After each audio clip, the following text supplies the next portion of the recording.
watch this weekend. And I'm always open to suggestions on that poll question, especially lately. And again, this week's been a little crazy for me. Yeah. So I mean, it'll get easier. There's always like when Texas plays, like who's gonna win? Like those are yeah. Easier next week, I'm sure. Duel. Oh my goodness gracious. We have a football Friday upon us, a football weekend upon us that is going to give us some real, live, meaningful, it counts, college football. So we will be all over that. We'll be all over the NFL and everything NFL as it moves into its final preseason weekend. Cowboys, Jaguars on Sunday at noon. Thank you, Jimmy. Texans, Buccaneers, Saturday night at 7. So we've got the voice of the Houston Texans, Mark Vandermeer, going to join us in the 8 o'clock hour. Coach A, Paul Alexander, our source for all things Cowboys and more, going to join us in about an hour, just after 7 o'clock. It's the Chris Duel Show with Shannon Salty Sweeney, Dave Ayler, your soundscape stylist. Shannon, who won the big Taco Shack Bowl last night? It was a close one. Henderson got off to a hot start, leading the way 7-0 for a while.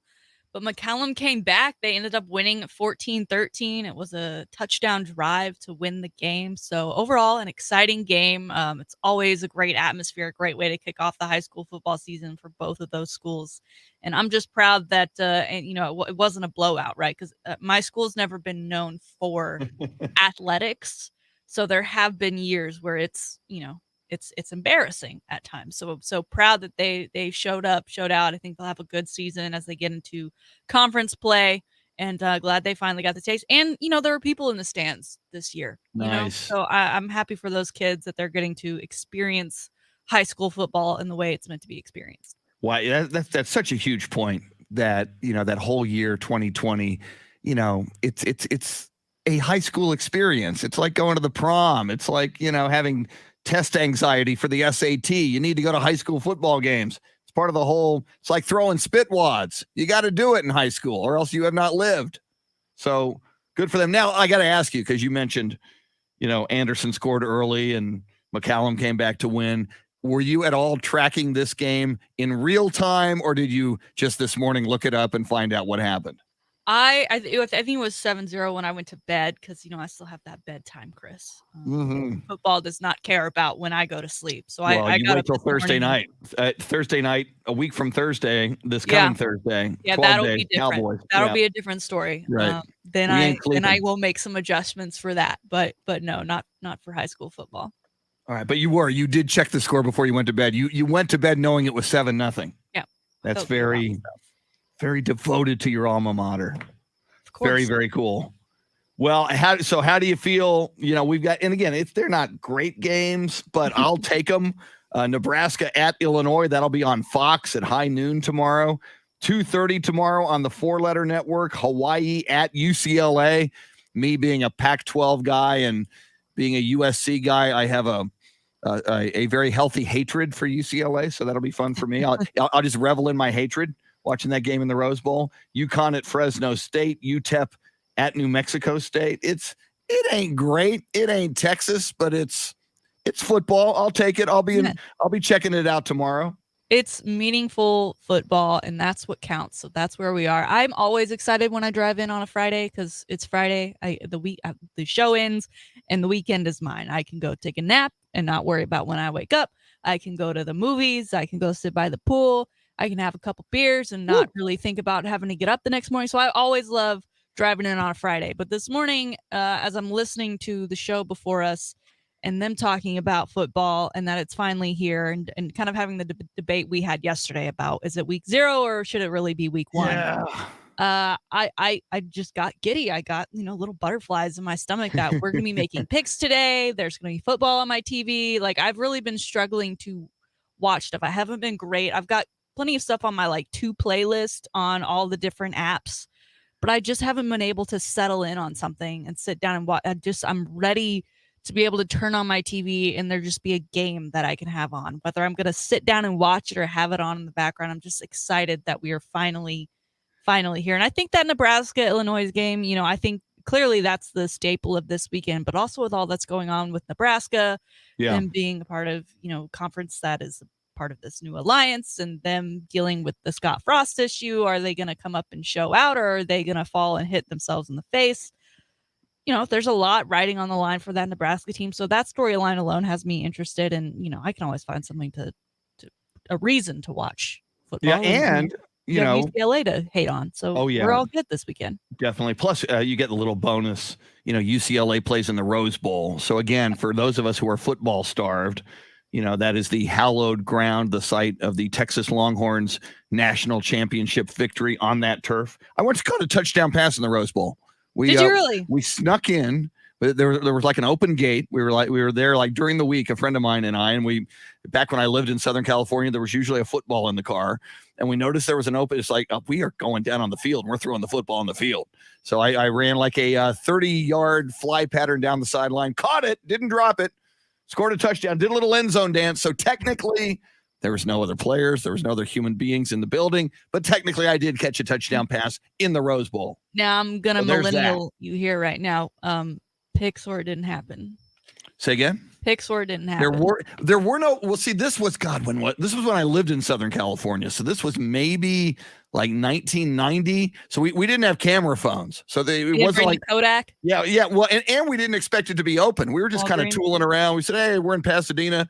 Let's go check out the Rose Bowl. We'll throw the ball in front of it. So yeah, we did, now if that happened modern day and everybody's got a camera on their phone, trying to think what kind of I probably had a little flip phone back in the day, or did I even have, was that in the beeper era? I might have even had a beeper back then. Your pager. God. But yeah, so no, I do not have a pic of that. So yeah, so people could say, yeah, right. It's tough to believe, Chris. I know. Maybe I'm lying. Maybe I'm making that up. But Tony Aguia, I know the name of the friend of mine who threw the touchdown pass. So I got a witness, but not a picture. I got one witness. Tony Golden Arm Aguia threw the ball. All right. The one other thing I do want to mention, though, and we brought it up, and on Monday's show, the very next show we do after today, UTSA head football coach Jeff Traylor will join us. He is a phenomenal interview and a great coach. So obviously, UTSA next week in week 1 officially will be at Illinois, just like Nebraska is tomorrow at noon on Fox. So I'm sure Jeff Traylor will be scouting Illinois. And for those of us who are UTSA football fans, and I will certainly, so that gives me a little extra juice to watch that game and, to see if we believe, because that would be we talk with Andy Everett, the voice of UTSA athletics, frequently. And there's a lot of high expectations for that UTSA football team. Dave Campbell's Texas Football Magazine picks them to go 10-2. And if they are to get off on the right foot, they want to get an opening day win a week from tomorrow at Illinois. So yeah, tomorrow noon, Nebraska at Illinois. That's just another reason for some of us to watch it. That should be fun. Woo. Yeah, it's homework. It's technically work, right? Yeah. I can put that on my timesheet and say, no, I was working all this weekend. Work. Yeah, beer in front of the TV. And what's great now, so tomorrow's August 28th through, into December. Army Navy game is usually the like around the first week in December, and then there's a little lull, and then there's some bowl games. So certainly through November into December, starting tomorrow, Saturdays will be as God intended them, to where if you turn on your television set on a Saturday, you're going to get college football. That is just, I tell you, Shannon, the dark ages of sports for me are when the Spurs season ends and or when the NBA season ends, because I can get into NBA playoff basketball even if the Spurs aren't deep in the playoffs. But once that NBA season ends, and I know we had the Olympics, and yep, that was fun. Go USA. And I know there's baseball and there's Wimbledon and there's whatever, but man, I am not a fully functioning human being unless there's some football happening, and it is happening. It's beautiful. I am so type A. I'm a creature of habit, and knowing that Saturday mornings you wake up, you grab your cup of coffee, you turn on game day to see all the signs and to get picks, and we will already have our own, so it's always interesting to see what games they pick, so I can refute them later. And getting ready for the day's game for your own school and paying attention to all the other it's just that. And then you wake up Sunday and it's the day to just be on your couch and take in everything NFL. I love it. I love it so much. It is the season, everyone. Woo! Happy football season. It's here. It is here. We begin opening the gifts right away. She's Shannon Salty Sweeney. Dave Ayler is our soundscape stylist on a plain T-shirt Friday. Dave Ayler, you've got more plain T-shirts than I do. I know that. Yeah, I got like white T-shirts that I'll wear with, back when I used to have to like dress up to do a job. Yeah, I'd wear a T-shirt underneath my like dress shirt and occasionally, rarely, a tie. But my God, you're going plain T-shirt once again, sir. Well, and just to bring up what you said earlier, wish I could put spitwad across it. Spitwad. Now, see, that's the first reference I've heard of spitwad in probably 20 years. Oh, I used to love spitwad. Yeah, I mean, too. It was part of the high school tradition. No one ever, never. Oh my God. Never ever. Oh, you've let us Never shelter. seen. Yeah, that's never happened. Oh my Oh, God. it's happened to you. You just didn't know it. You probably had them all on your back and you didn't know it. That's like the idea of food fights in the cafeteria. That There was happened only too. ever one attempt at a food fight when I was in school, and I just so happened to be at the other end of that slush that was thrown. It's like you hit the wrong girl. This girl has no. I didn't bring a lunch today. I have nothing to refute this with. Also, I'm wearing a white shirt. How dare you? I now have blue slushy on my back for the rest of the day. You should have threw a spitwad at him. Yeah, exactly. With what? Spitwad, that's just paper you suck on, put it in your mouth and spit it at somebody. Well, no, but what I used to do, tell me, Dave Ayler, because, you're like 10 years younger than I am, and Shannon's like 1,500 years younger than I am. There used to be, there were like big pens. Yeah, you can take them you apart. would take the big, and the front part would easily come out that had the ink and the, the writing device. So the big pen, Shannon, would be hollow. It became a spitwad shooting super device, because you could then get a little piece of paper, you put the spitwad in this hollow big, and you could shoot that thing across an entire high school classroom. You could be in the back row corner. You could hit the kid front row corner. You could hit the blackboard when the teachers turned the other way. The big pen, removing the core, was a beautiful spitwad shooting device. I loved it. Loved it. My generation was pin tapping, playing games on our TI-84, and texting with friends to figure out weekend plans throughout the school day. We did all that. We just didn't text them. We just wrote them notes or sent the spitwad. Say, hey, spitwad, baby. Get their attention. Spitwad at them, and then you say, hey, we're going out drinking this weekend, right? Yeah, let's do it.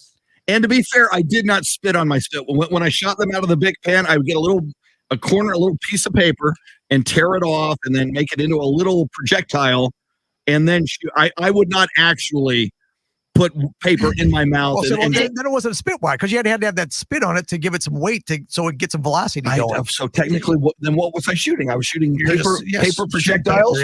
Paper. So by definition, those were not spitwads. Yeah, spitwad has to have spit on it. Did you ever get in trouble for any of this? Oh yeah. What's the repercussions of being caught shooting a spitwad? Go to the principal. Detention. Yeah, there was detention. Yeah. Usually you're going to the principal now, young man. And at Pat Neff Middle School, oh, by the way, in the mid-1970s, they had corporal punishment. There was a vice principal named Mr. Dubose who would give you, and this is such a nice term for it, who would give you licks. All right, this is the third time you've been in here, Duel. Time for some licks. This happened.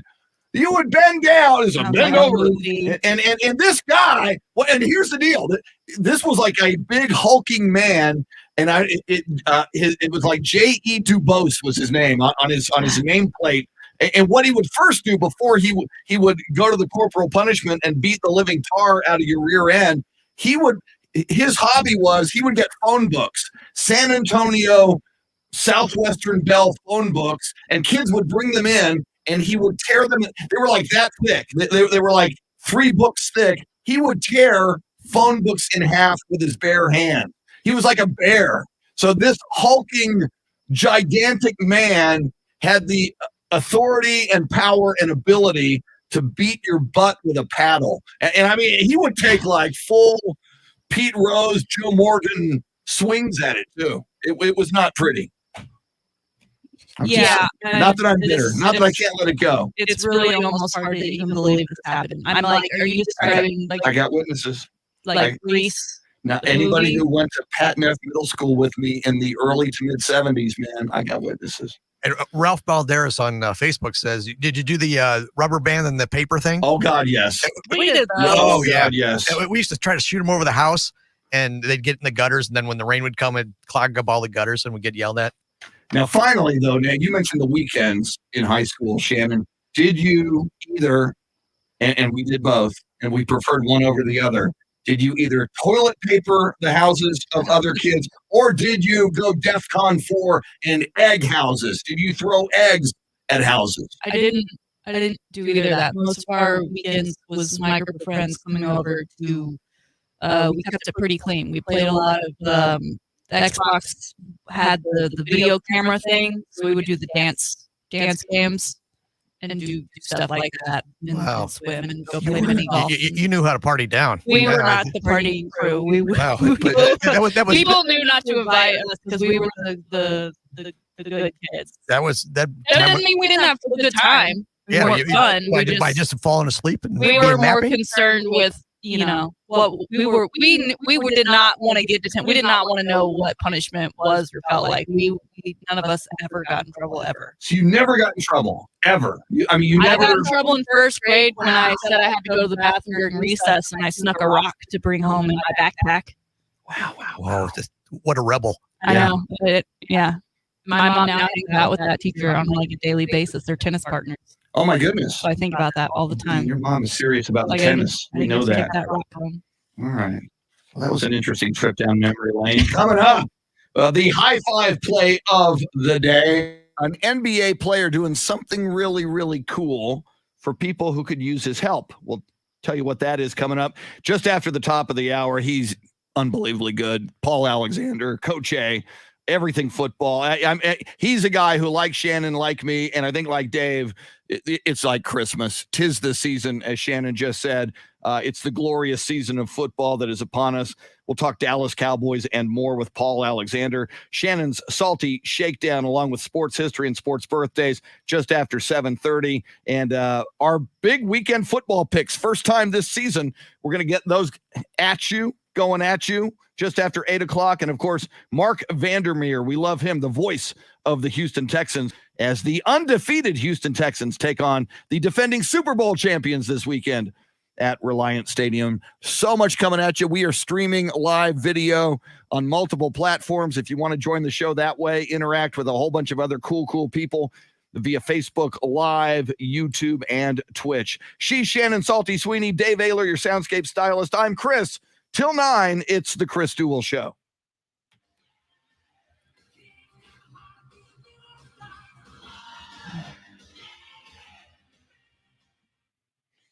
Welcome in, everybody. Sam Tobias, welcome. Whoa, that's loud. Loud. They were so cool. That would be a cool t-shirt. Spitwads. And a great band name if you formed it. Hey, we're the Spitwads.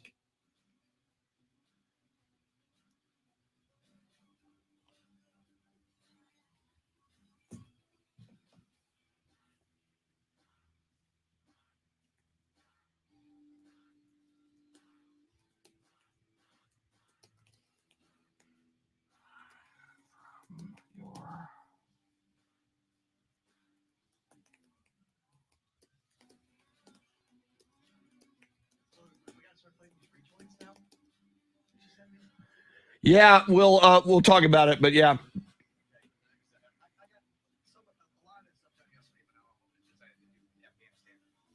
Everybody was locked in on Afghanistan. Absolutely.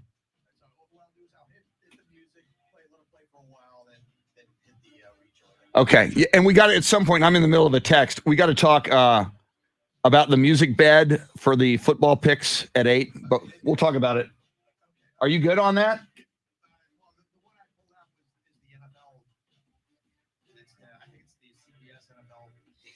Okay. I thought Shannon was going to send a specific bed. Did you do that, Shannon?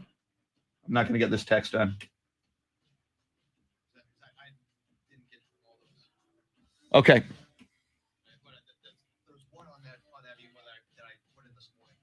James, I'm so sorry.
Okay.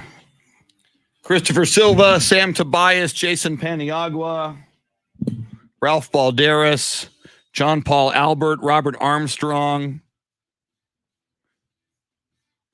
Yeah, you kids who did not have the threat of a vice principal beating the living hell out of you did not appreciate a Texas education like I did. Hector Gomez, Tracy Bogert, Luisa Alanis.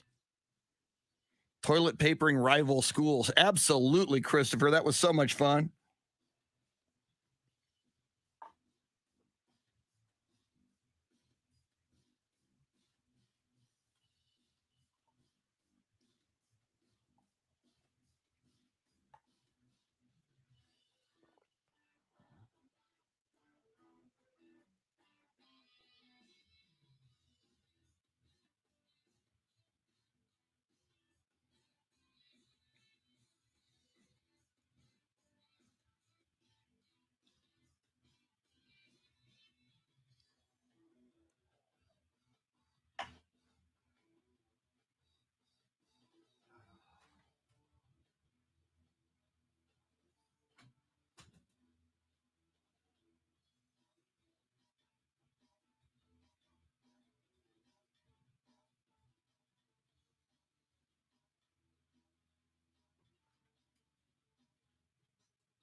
Gordon Weedman, we used to have bonfires for homecoming games, would look for porta potties to steal and place on top of the material gathered for bonfire. Wow. We did not do that. Ralph Balderas, pencils stuck in ceiling tile. We did do that.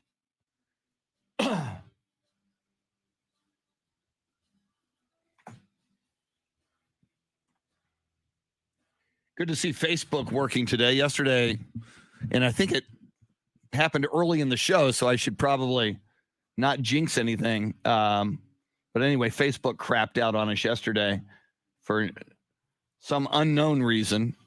The YouTube and Twitch feeds continued, though. So if that ever happens and you still want the video feed, you can go to YouTube and find it if you're predominantly a Facebook person. Let's see here.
Kawhi is trending. Why is Kawhi trending?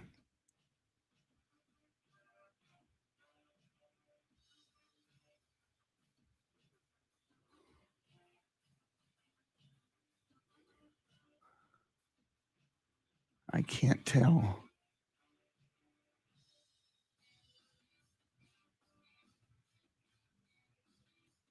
I'm seeing I clicked on it. I'm seeing a bunch of Kawhi stuff, but nothing specific.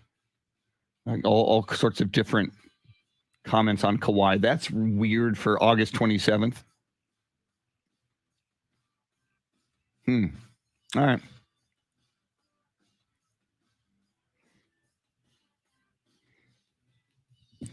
Gary, I got a witness. I was at Pat Neff, 73, 74, 74, 75. I remember the phone book ripping Mr. Dubose. Always funny when the new phone books came out, kids would bring the old ones to be ripped apart. Exactly, Gary. I also remember the science classes. I believe Mr. Luna and Mr. Edwards. I had a Mr. Hip, I think in 7th grade. Was it biology? What was Mr. It was some kind of science. They had those big, long black tables, and we would play paper football. Yes, we did. I played paper football on those tables, Gary. Michael Villegas, shout out back at you.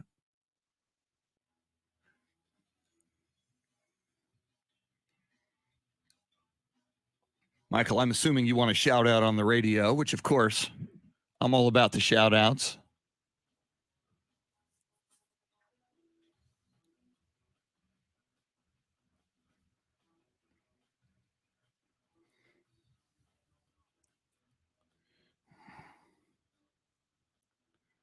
Let's see here.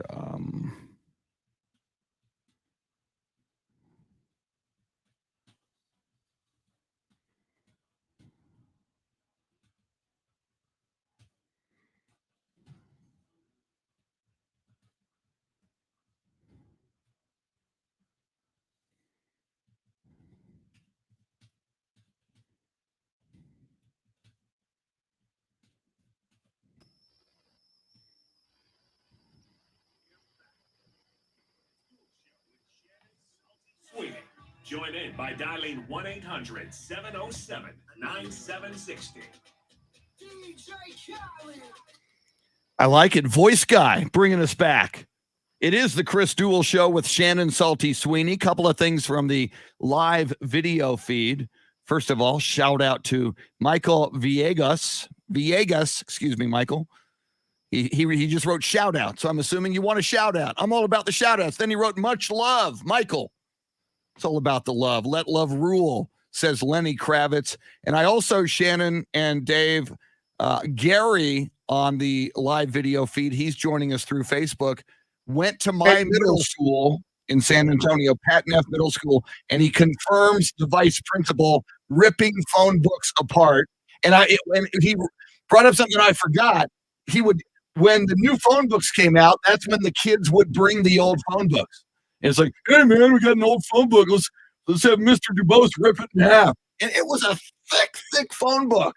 And he would like rip. And it was a great visual and a trick or a tool or whatever. Because it made you, as a kid, go, I do not want that hulking bear of a man hitting me, with his paddle and the darn vice principal's on. So it was amazing. And it would also scare the living crud out of you. So I got a witness. It's a huge difference between you and I generation, I guess. I was never afraid that I was going to be hit. Oh, God, yes. Going into school.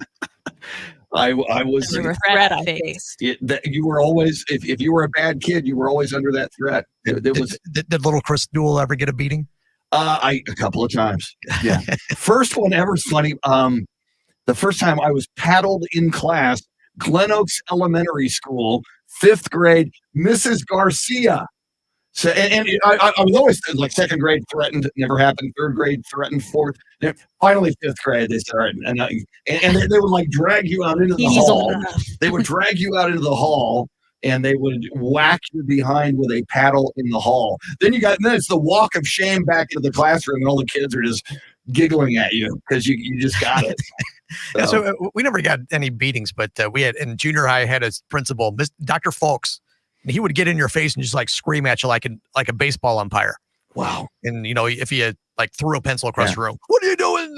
And it was like literally right in your face. You'd get spit in your face from the guy screaming at you. That's never fun. And then the other one thing that I recall, in first grade, I went to Catholic school. I went to St. Luke's in San Antonio, and we had this nun, and her name was, little did I know, I didn't even know the college or the basketball team at the time. Her name was Sister Gonzaga. That was her name, Sister Gonzaga. And I called her, I thought it was funny, I called her Sister Godzilla. Sister Godzilla! And what she would do is she would grab your ear and lift you out of your chair by your ear. I figured within a semester I was going to look like Mr. Spock from Star Trek. But she would. And what they did, there were two adjoining classrooms, and in the middle was like a big closet that each classroom would enter, like huge, like about the size of the studio, that the kids would hang their coats and put their lunch on the upper shelf. They put their lunch pails, their lunch sacks, or their tin lunch boxes. So for punishment, they would lock you in the closet for about an hour. It's like, go to the closet. You sit in the closet. Young man, first pull you by the ear and drag you to the closet. But it was great because they would throw me into the closet and I would just pilfer for the rest of the kids' lunches and start eating, candy bars and stuff that were in the kids. It was beautiful. So to get thrown into the closet was a good thing. All right.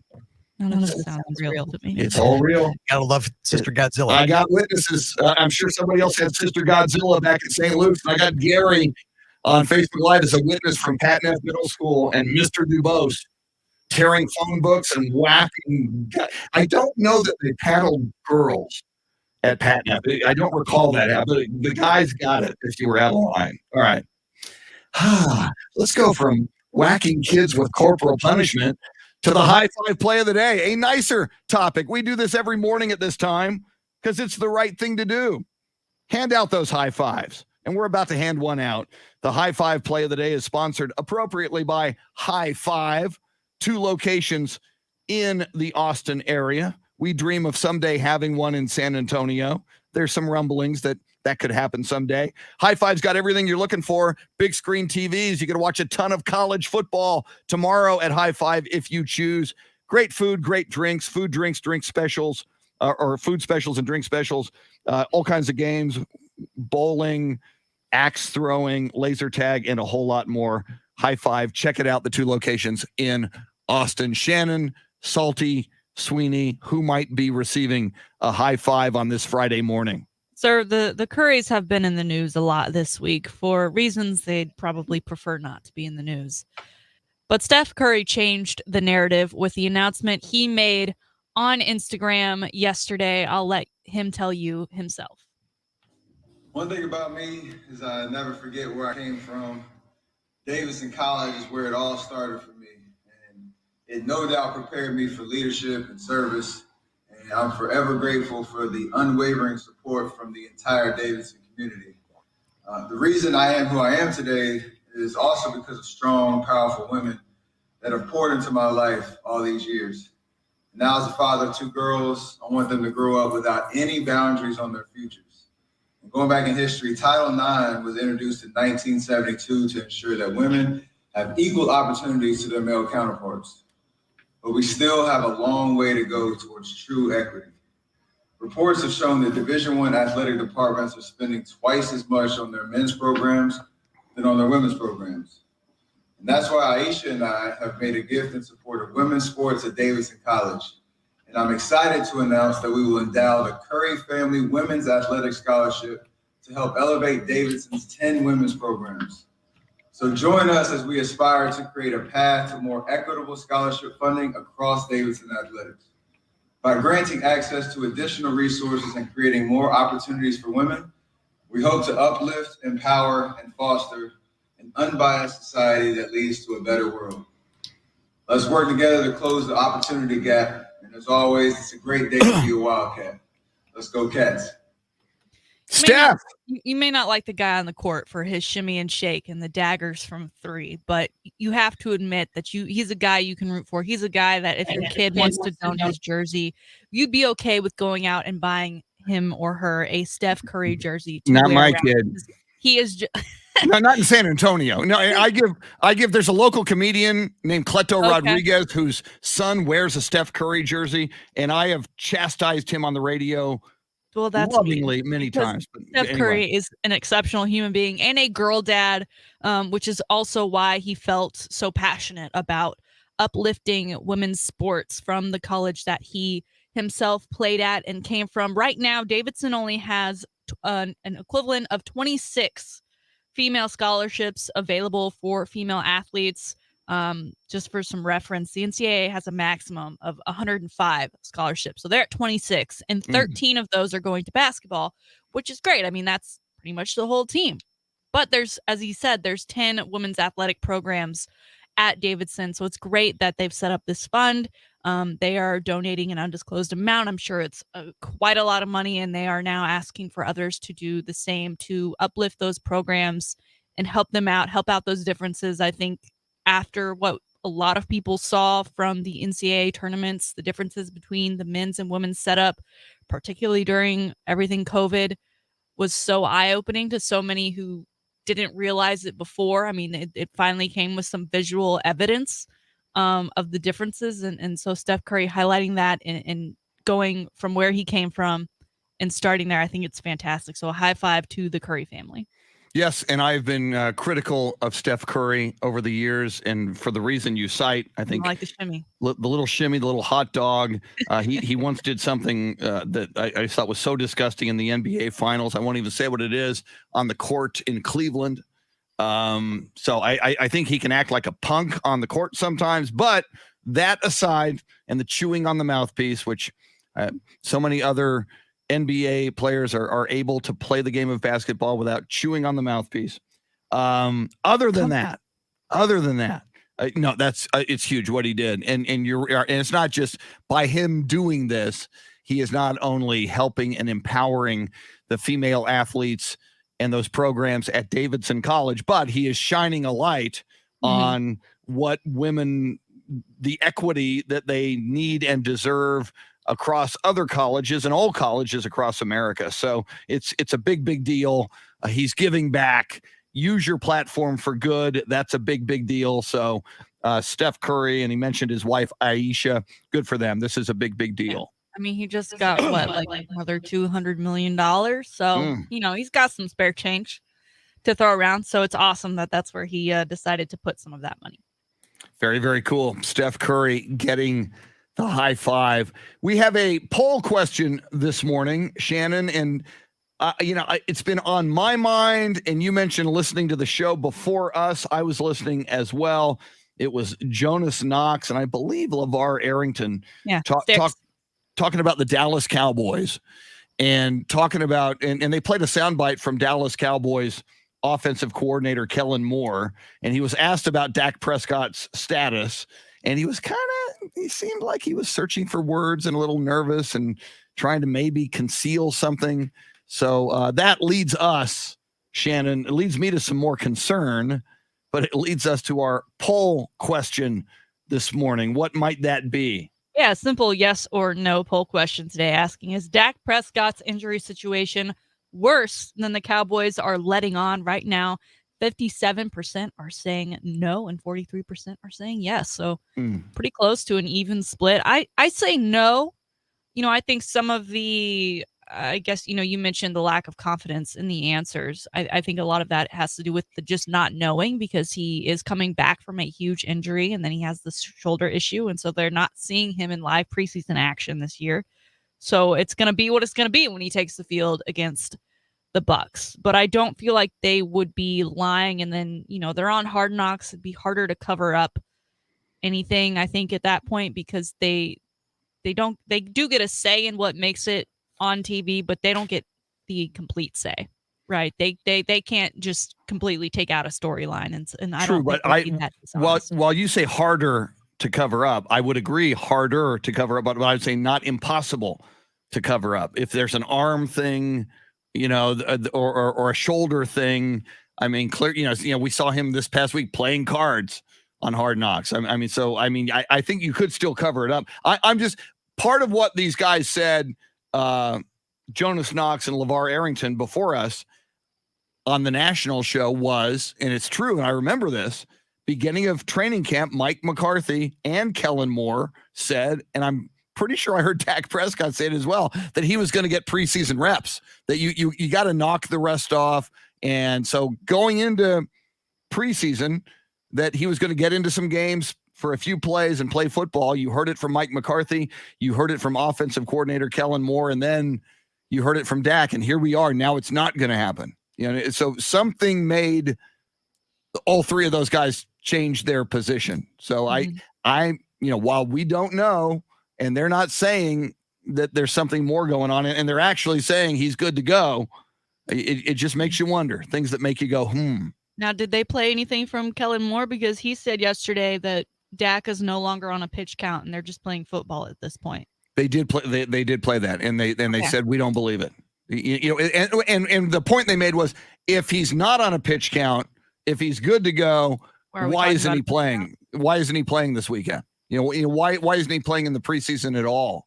Because and again, not just your quarterback in the preseason. This is your quarterback coming off a catastrophic injury very early in last season. So it's been many football games since Dak Prescott has played. And oh, by the way, you open up against the defending Super Bowl champion Tampa Bay Buccaneers in 13 days. Now, do you think that maybe we'll be surprised and they'll trot Dak out there? I know that they've said he won't play, but they're playing the Jaguars, right?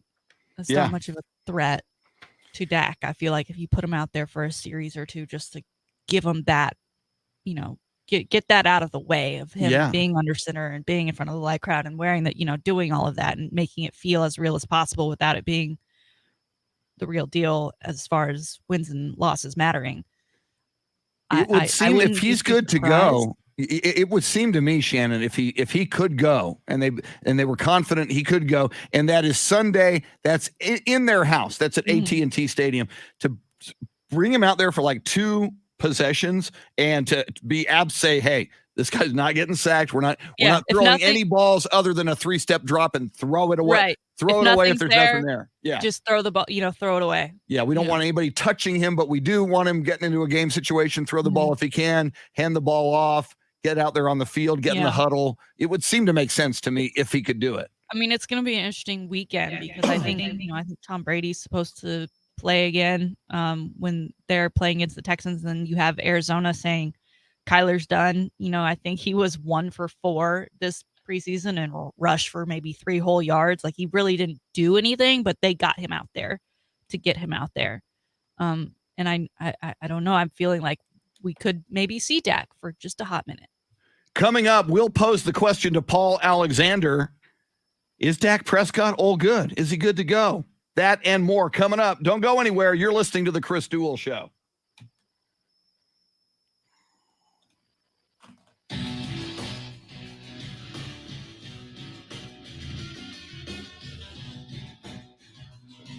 Good morning, Beth Settle. Welcome in. David Valles, Jason Paniagua. Jason, that is true.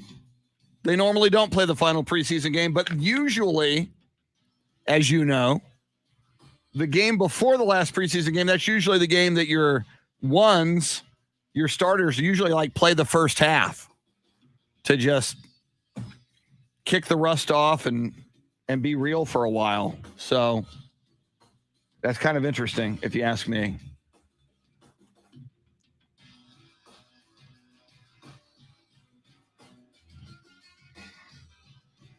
Sam Tobias, we will give your mom, Clarissa, a shout out in birthdays. I'm all about the birthday shout outs. Let me make myself a note.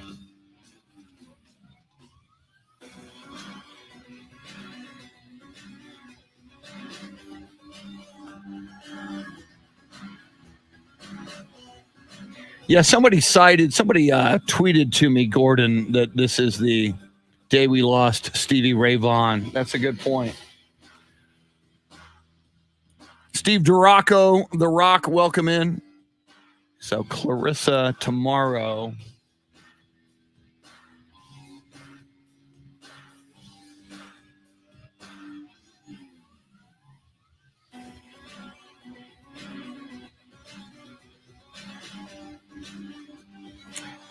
So, Sam, I will do that birthday shout out for your mom during sports birthdays at 7:35.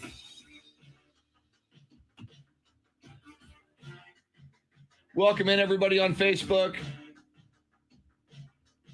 Gary says, Mr. Hip was our bus driver. Steve Duraco, if you're still in here, we were talking about Pat Neff and Dubose ripping the phone books. And Mr. Hip, Gary went to Pat Neff. So, and I revealed that, yes, corporal punishment did exist when I was a kid in school, back when dinosaurs roamed the earth. Back in my day, they used to beat the living hell out of us. All right.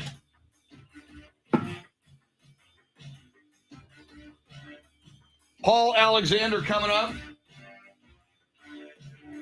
Always outstanding.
Steve Duraco, I was beat on a regular basis.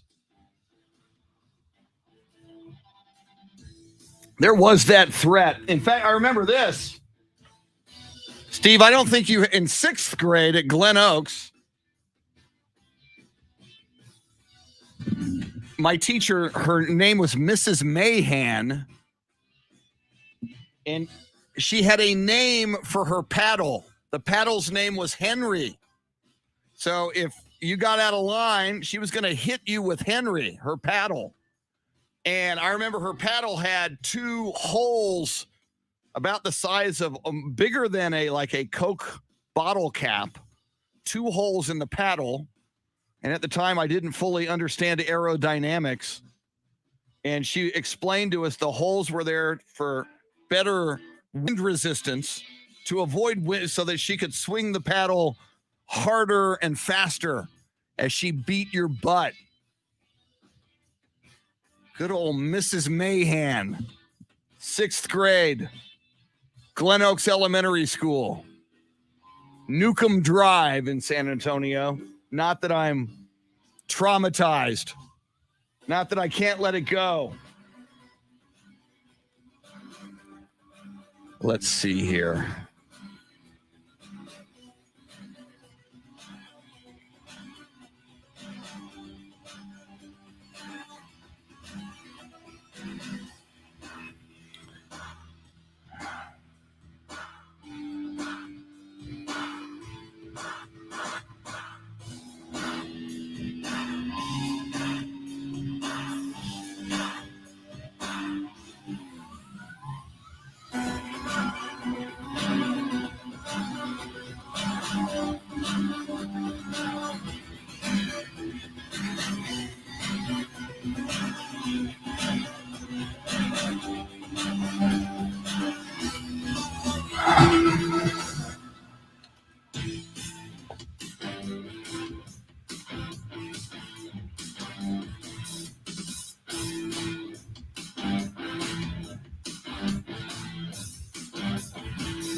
I was not a hacky sack person. Just because I was uncoordinated. I tried it a couple times, and I was so bad at it. And I guess I didn't have the discipline to learn it and learn to be good at it. So I tried it a couple of times and gave up on it. Now, for some reason, I'm clicking on the, I can see you through our direct feed, but I'm clicking on the Facebook feed and it's telling me that video is not available. Let me try this. I think I got it. I think I'm in now. Okay. Now, Facebook's been weird lately when it comes to this video feed.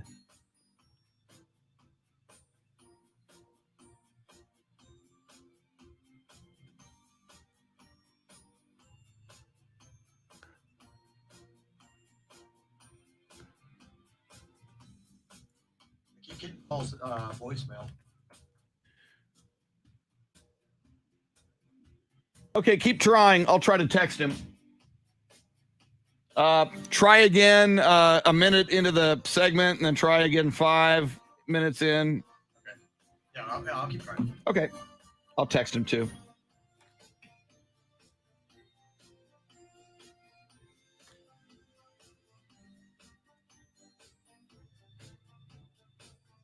His voicemail was full, so I couldn't leave a message.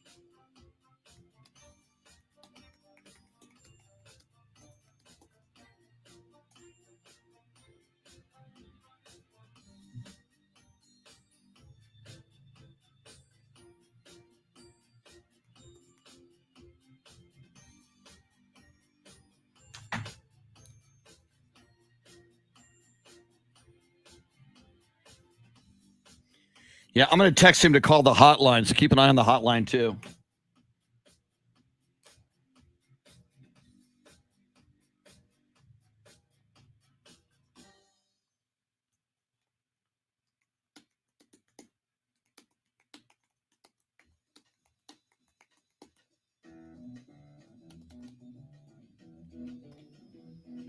This is the Chris Duel Show.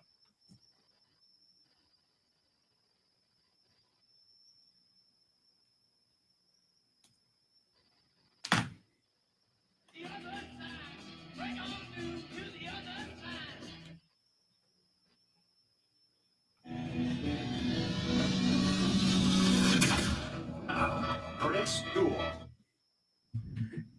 Football is here. It is a football Friday. It is a football weekend. We have been talking about it as we should, as not only did high school football begin yesterday across the great state of Texas, and there will be more tonight, but tomorrow, college football, not a full lineup. It's a relatively small lineup of college football games. Nebraska at Illinois, Hawaii at UCLA, UConn at Fresno State, UTEP at Mexico State, but I will take it. Shannon will take it.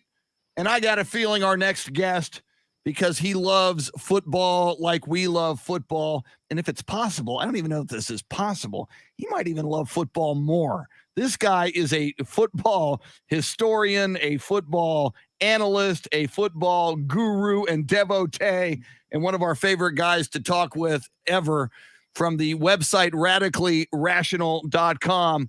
Coach A, Paul Alexander, what is happening this morning? Chris, Shannon, Dave, life is good. Good morning. Well, and you mentioned life is good, Paul. As I said to Shannon and Dave in the 6 o'clock hour, starting tomorrow, all the way into December, Saturdays, well, and then we're going to have bowl games. Saturdays will be as God intended them, with college football on our televisions, which is very, very beautiful. It is, and as you referenced, it's kind of an appetizer plate tomorrow, but those are still some pretty good combo with nachos. I'm into it. Looking forward to the first Saturday of college football. Well, and speaking of that appetizer plate, you know, Nebraska at Illinois, interesting on a lot of levels. It'll be at noon on Fox, but, you know, Dave Campbell's Texas Football Magazine is picking UTSA to go 10-2, which if they did, I think we should have a river parade, but they'll play Illinois next week. So we get a chance to kind of get a sneak peek at that Illinois football team in Champaign. That's one of the many reasons I'll be tuning in. I absolutely think UTSA can win that game, and I think that projection of 10-2 is pretty solid. I think that's doable. They will have to overcome the emotional heartbreak of getting their asses kicked by Rice. Pretty good to me. Coach, I was telling Chris about my Saturday routine when it's football season. So I was wondering, you know, you're a guy who loves football. How do you get ready? Do you have a go-to routine each morning as you prep for the day's games? What's it like at the Coach A household when college football season is here? You know, this is like two different tales here, because I've got a happy part of this and then one that's, I don't know what to do about this. And I may even seek counseling from you guys. Okay, so the deal is I get up early on Saturday and I do all my reading and I try to work out like a wild man and things like that, get ready to go, and I plot all the games when I'm going to watch them. And historically, like for 6 decades, it would mean firing up my barbecue pit and doing something wondrous on that, and it gets me ready. Okay, we now live in an apartment where, hey, let me see if I can gather myself. They won't let Coach A have a barbecue. Oh! So I don't know what I'm going to do. And tomorrow will be the first college football Saturday in which I am directly confronted with this. And I'd be lying if I didn't admit that I got the shiver and shakes about it. Wow. Maybe you should test those rules. Because I know a lot of apartments have that. And I've seen people. They busted me. Hey, Paul, come over to my house. You can barbecue at my house anytime you want. Thank you very much. I got a Weber grill. I'll bring the food. I'll bring the food. I'll do the cooking. That's great. Well, and for people who don't know Paul well, and you know, I have been at Paul's place and enjoyed some of his barbecue on a football Saturday before. And if you know him and just look at his social media, look at his Facebook page over the years, Paul, I mean, your barbecue, it's not even like second to football. It's almost 1 and 1A. It's part of the holy sacrament of football for you. I don't know how you're going to get through a Saturday, much less an entire football season with that incredibly horrible restriction in place. I can't even wrap my head around what you're going to have to go through. Yeah, I think it's a violation of my personal and constitutional freedom. My drift on that.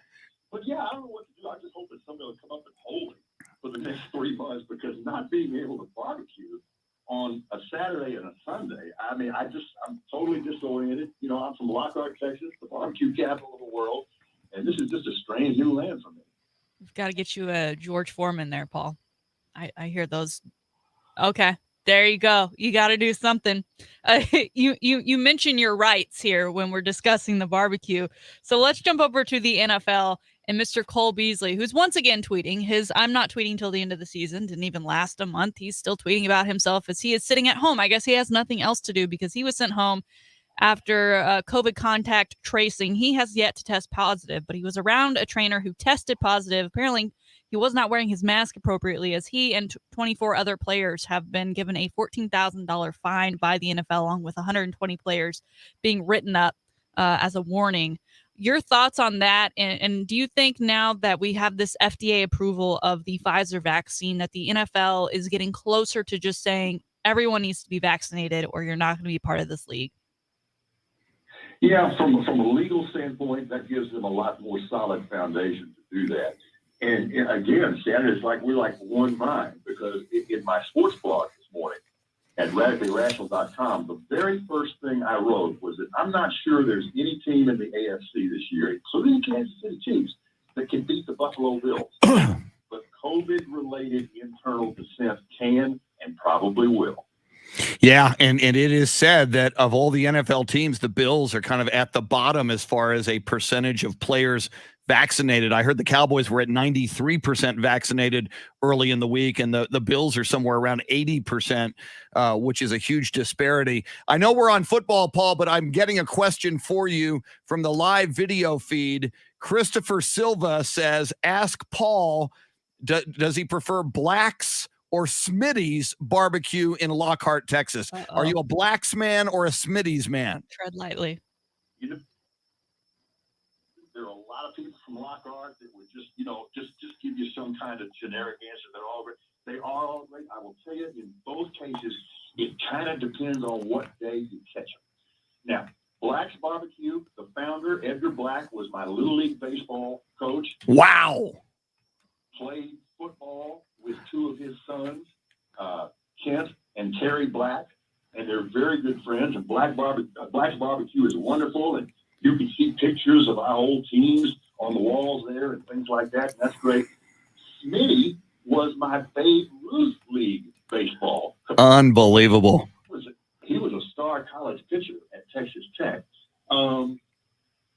Again, I think it kind of depends on what day you catch them. That they do the brisket thing a little bit different. And then, of course, there's Kreitz Market in Lockhart, too.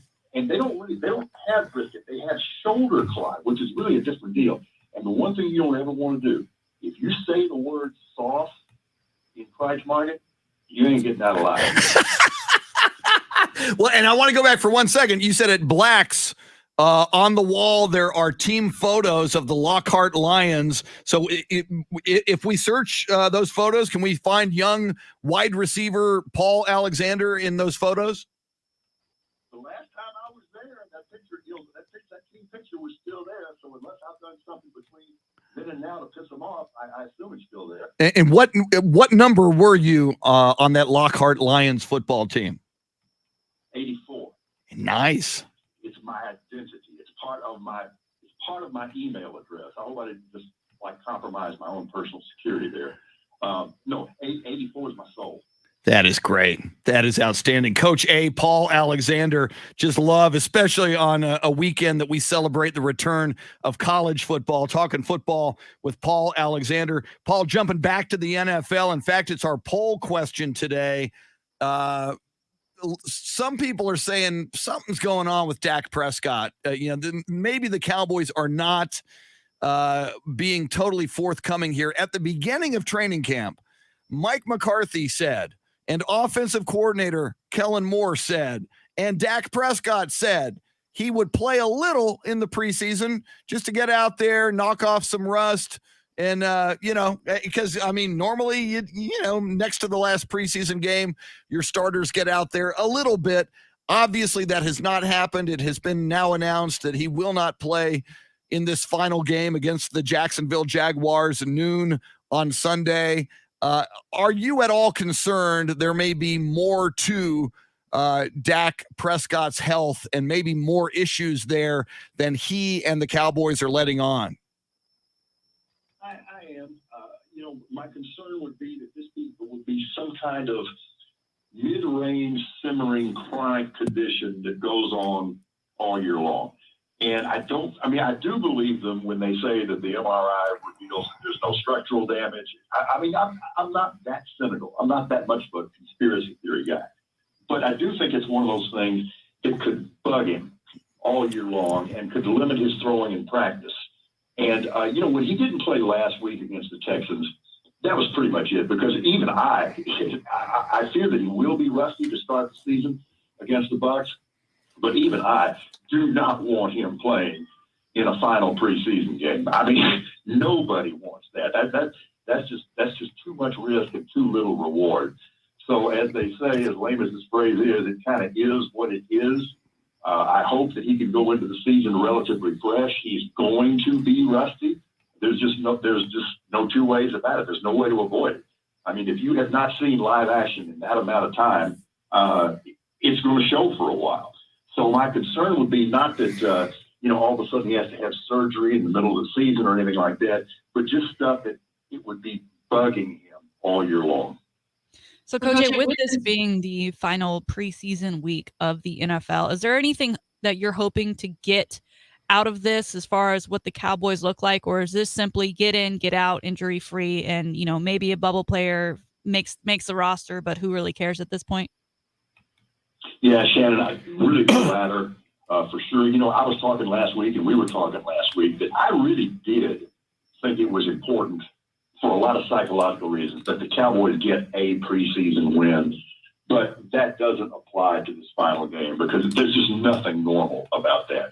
So I do think that they are going to have some confidence issues a little bit going into the season. So the game against Jacksonville is just all about getting out healthy more than anything else and continuing to see that defense grow. I mean, if there's anything in the preseason makes me go, yeah.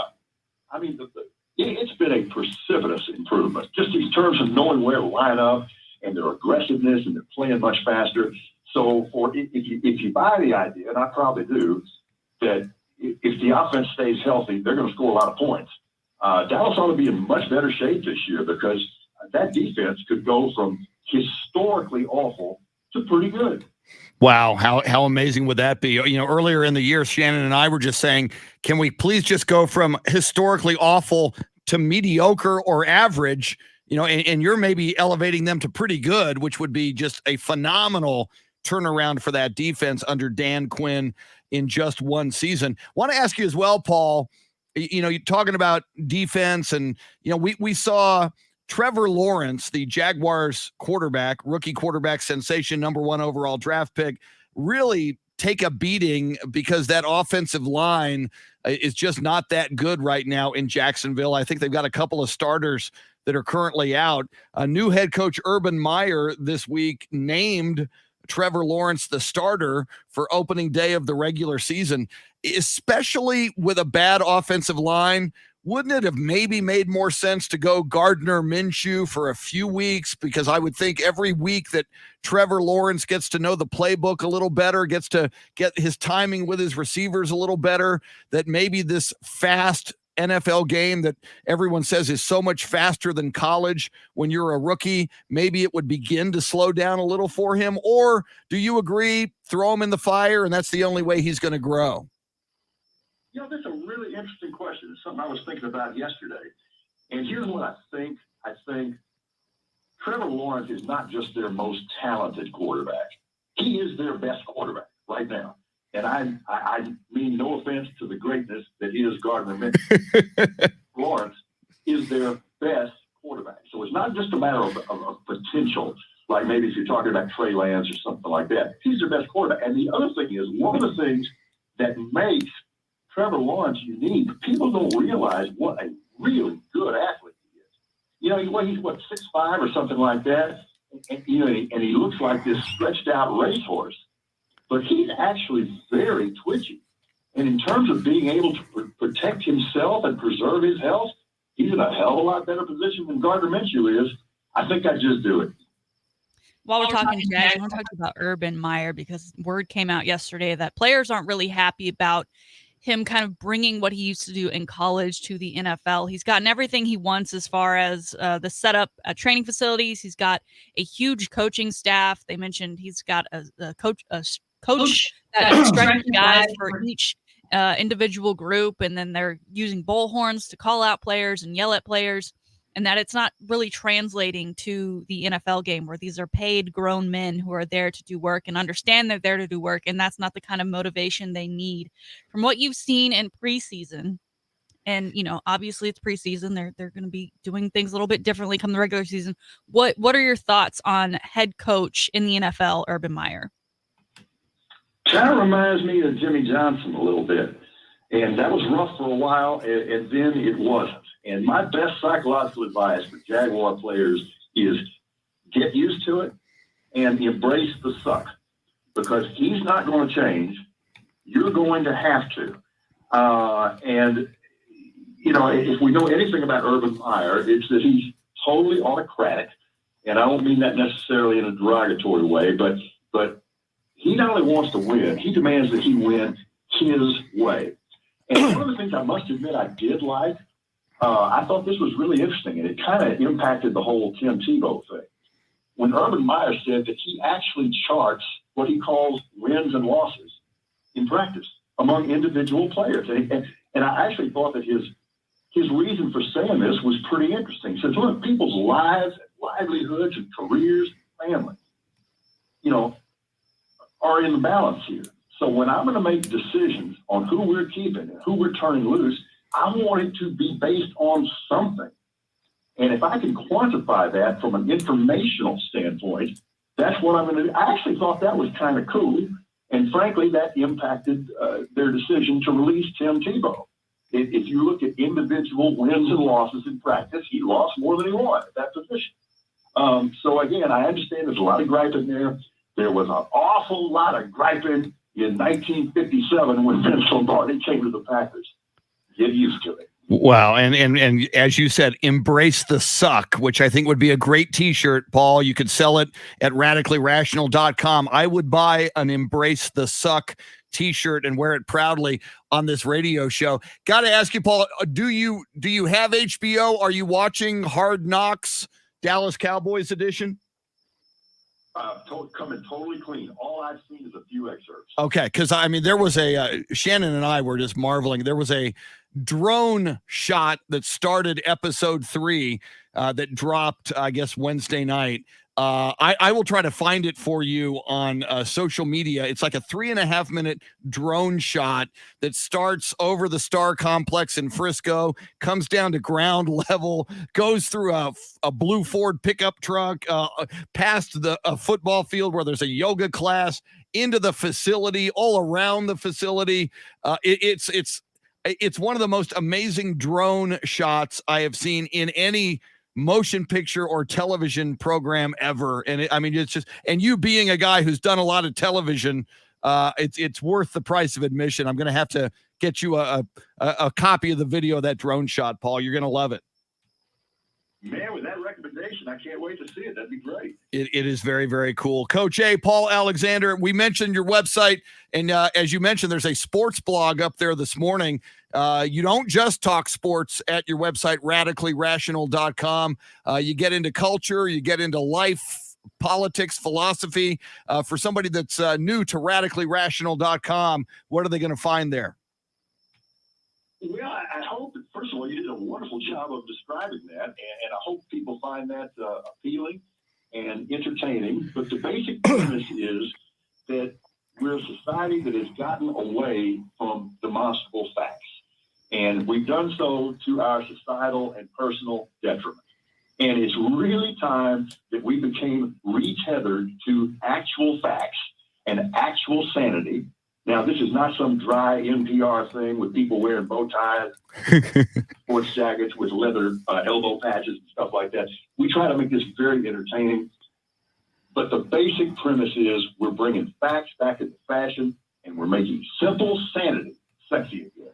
And yeah, you are doing a magnificent job. And yes, I will attest, it is also highly entertaining. Your presentation is unique and only something that you can do, and you do it so very well. Coach A, Paul Alexander, I hope the barbecue crisis is somehow solved. We're going to track that barbecue crisis that you're going through. Paul Alexander held hostage during this football season. It's just not right.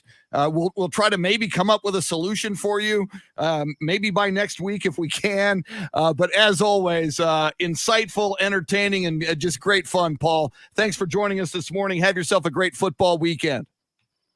As usual, you got my Friday off to a great start, and share my joy. I get to do a high school football game tonight, and I'm fired up about it. Well, okay. Well, you got what game? Who are you going to call? This couldn't be any better. I mean, there's no such thing as a bad opener, but Stevens and Bernie Champion. Oh my! Bet. Oh, bet. That is serious. That is serious stuff. Well, and I saw you, and I know we're over, but I just one more thought. I saw you post about this, Paul, and it's true, and I know you. You prepare, in this case, for Stevens and Bernie Champion like you're calling the Super Bowl. I mean, you take this very seriously. Well, I do. I think it's an obligation. The way I feel about this is that every single one of these games is a big deal to those players and that school and that program and those parents and that community. And if you're going to entrust me with trying to maximize your entertainment of what is a big deal to you, then you better know it's a big deal to me. I'm going to put in the work. Outstanding. Coach A, Paul Alexander, have a great call tonight of the football game, and we will catch you real soon. Thanks, sir. Can't wait. Thanks again. All right. Paul Alexander, he's magnificent. All right. Coming up, we have Shannon's talk about magnificent. It is the Salty Shakedown for a Friday. Fasten your seatbelts, chant your mantra if you need to, just to get ready for it. This day in sports history, sports birthdays, a birthday shout out to the mom of one of our regular viewers / listeners. 8 o'clock hour, our weekend football picks, opening premiere edition of that. And just after 8:30, the voice of the undefeated Houston Texans, Mark Vandermeer. Lots of show coming at you in the next 90 minutes. She's Shannon Salty Sweeney, Dave Ayler making the show go with you till 9. Thanks for hanging out with us on the Chris Duel Show.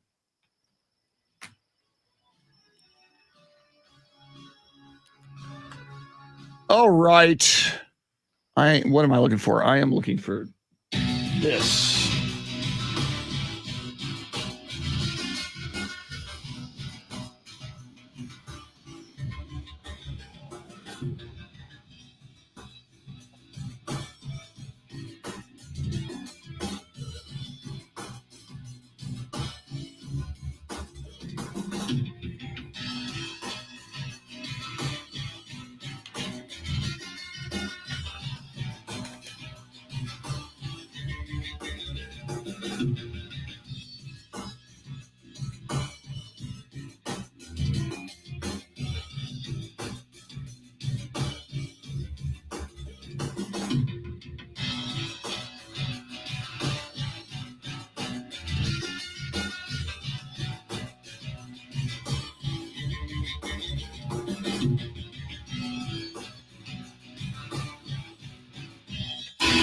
Oh, it's a little loud.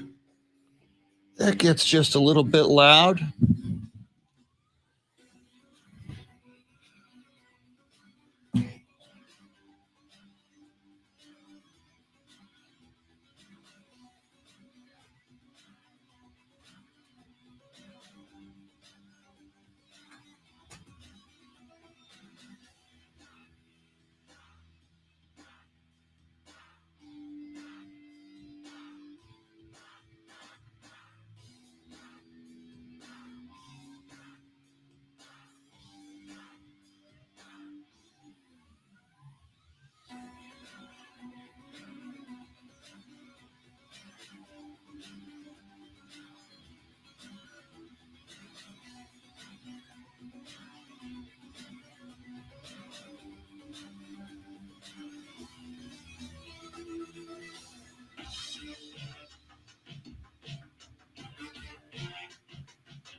What the heck happened there? Okay.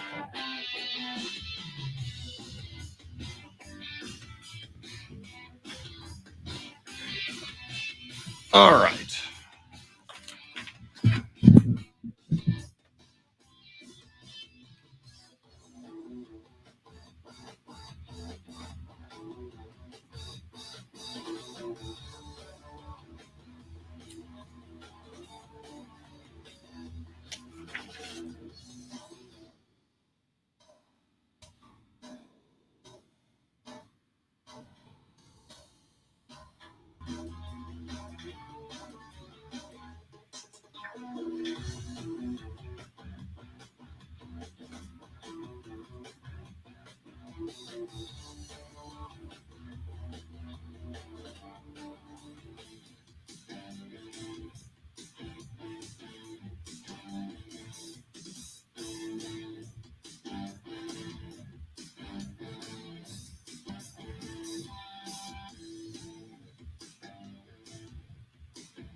Louisa says Cole Beasley is just plain stupid. I would agree with that. Glad he's not a Cowboy now. So glad.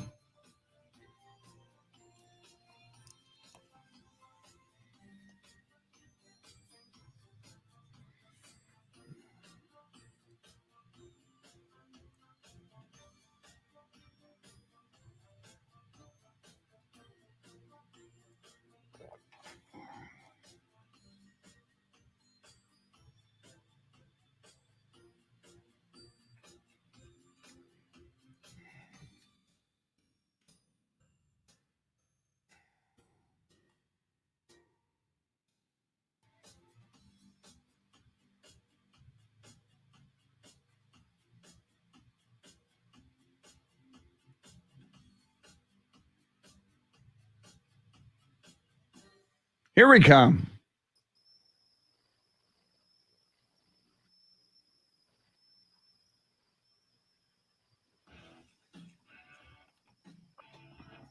Let's get back to the Chris Duel Show with Shannon Salty Sweeney.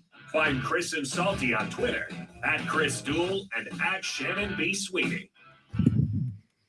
You can tweet at us. We enjoy it. We'll tweet you back. It's what we do. Coming up in the next half hour, our big football picks for the weekend. We're going to pick against the spread. We're going to keep track. You can agree, disagree, jump in, tell us no. We can get you angry. Who knows what's going to happen? Anyway, that's going to be a lot of fun just after 8 o'clock. And then just after 8:30, the voice of the undefeated Houston Texans. Houston, apparently, did you tell me, Shannon, Brady is going to play in that final preseason game? Did I hear that? I saw that they were going to put him in. My goodness. So, Could be wrong. And they can always change their mind. Yeah, true. And I got to believe the Texans, and I know that final preseason game, you don't have a lot of regulars, but the Texans can go undefeated in preseason if they win that game. So they'll have that going for them. Something yeah. Yeah. Maybe they'll all get a ring. Because the season outlook isn't looking so hot. No. But hey, man, they may shock the world. I hope they do. It would be good for them, be good for us, and it would be good for Mark Vandermeer, the voice of the Houston Texans, who joins us in about an hour, just after 8:30. That should be a lot of fun. In a moment, Shannon's Salty Shakedown. But first, your sports birthdays and this day in sports history. August 27th, 1976, transsexual Renee Richards was barred from competing in the U.S. Open in tennis. Renee Richards was born male, became a female. I believe she was Dr. Renee Richards. I think she was a doctor, or is if she's still around. But that was a big, big story in 1976. On this day in 1978, Cincinnati Reds' Joe Morgan became the first player to hit 200 home runs and have 500 stolen bases. Little Joe Morgan, who was also a great broadcaster later in his life, passed away not too long ago, got his start with the Colt 45s, the Houston Colt 45s, which later became the Houston Astros, but made most of his noise with the Big Red Machine. This day in 1982, Ricky Henderson steals his 119th base of the season, breaking a long-standing record by Lou Brock of Dave Ayler's St. Louis Cardinals. So 1982 on this day, not a happy day for little Davey Ayler, as his idol Lou Brock got his record broken by Ricky Henderson. Finally, on this day in 2017, former 5-weight world boxing champion Floyd Mayweather Jr. beat MMA fighter Conor McGregor. Remember that? That was such a big deal leading up to that. Mayweather versus McGregor in the debut match. Mayweather Jr. wins it in the 10th round in Las Vegas over Conor McGregor. That's this day in sports history. How about some sports birthdays? Born on this day in 1954, tennis star from England, John Lloyd. But one of the biggest things John Lloyd did was marry Chris Everett. Chris Everett, American tennis sensation. So Chris Everett, and she was kind of the darling of American tennis back in the 70s. She became Chris Everett Lloyd after marrying John Lloyd. That was a tennis power couple. Born on this day in 1957, German golfer Bernhard Langer won the Masters in 85 and 1993. He won 42 European Tour titles. Bernhard Langer was born in Anhausen, Germany. And born on this day in 1987, one-time Dallas Cowboy, but had his best NFL career with the Raiders.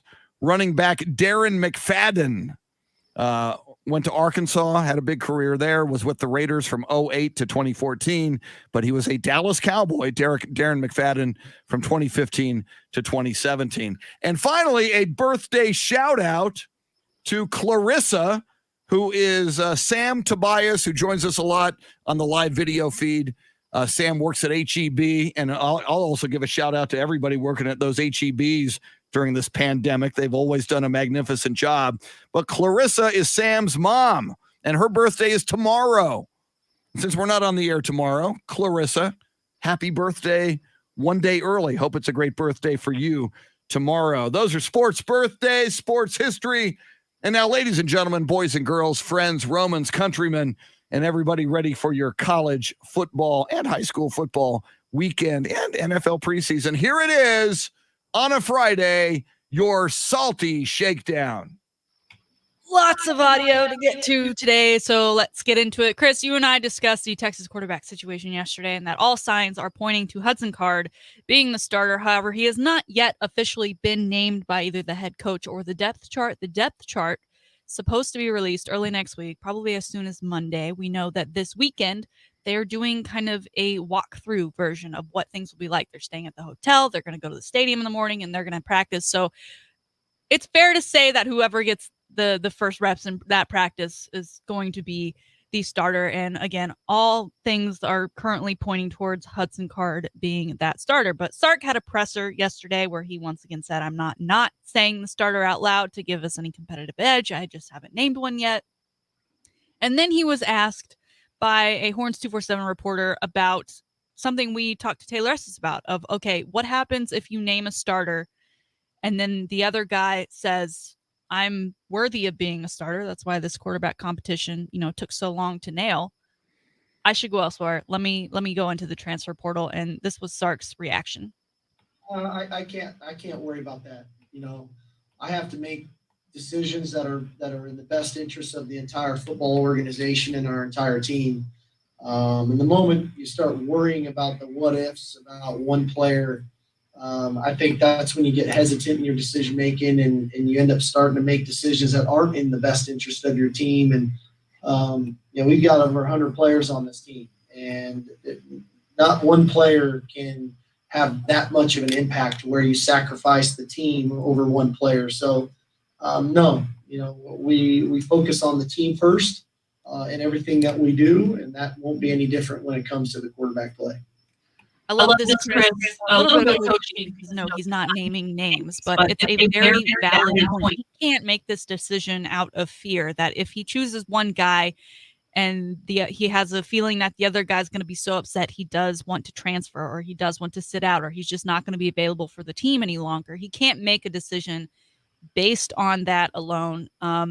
Sark has done everything right so far. I have faith that he will make the correct decision when it comes to QB1 for this team. Chris, your thoughts on what he just said there about a quarterback potentially leaving, or how he's going about making this decision? It makes total sense. I mean, it's totally logical.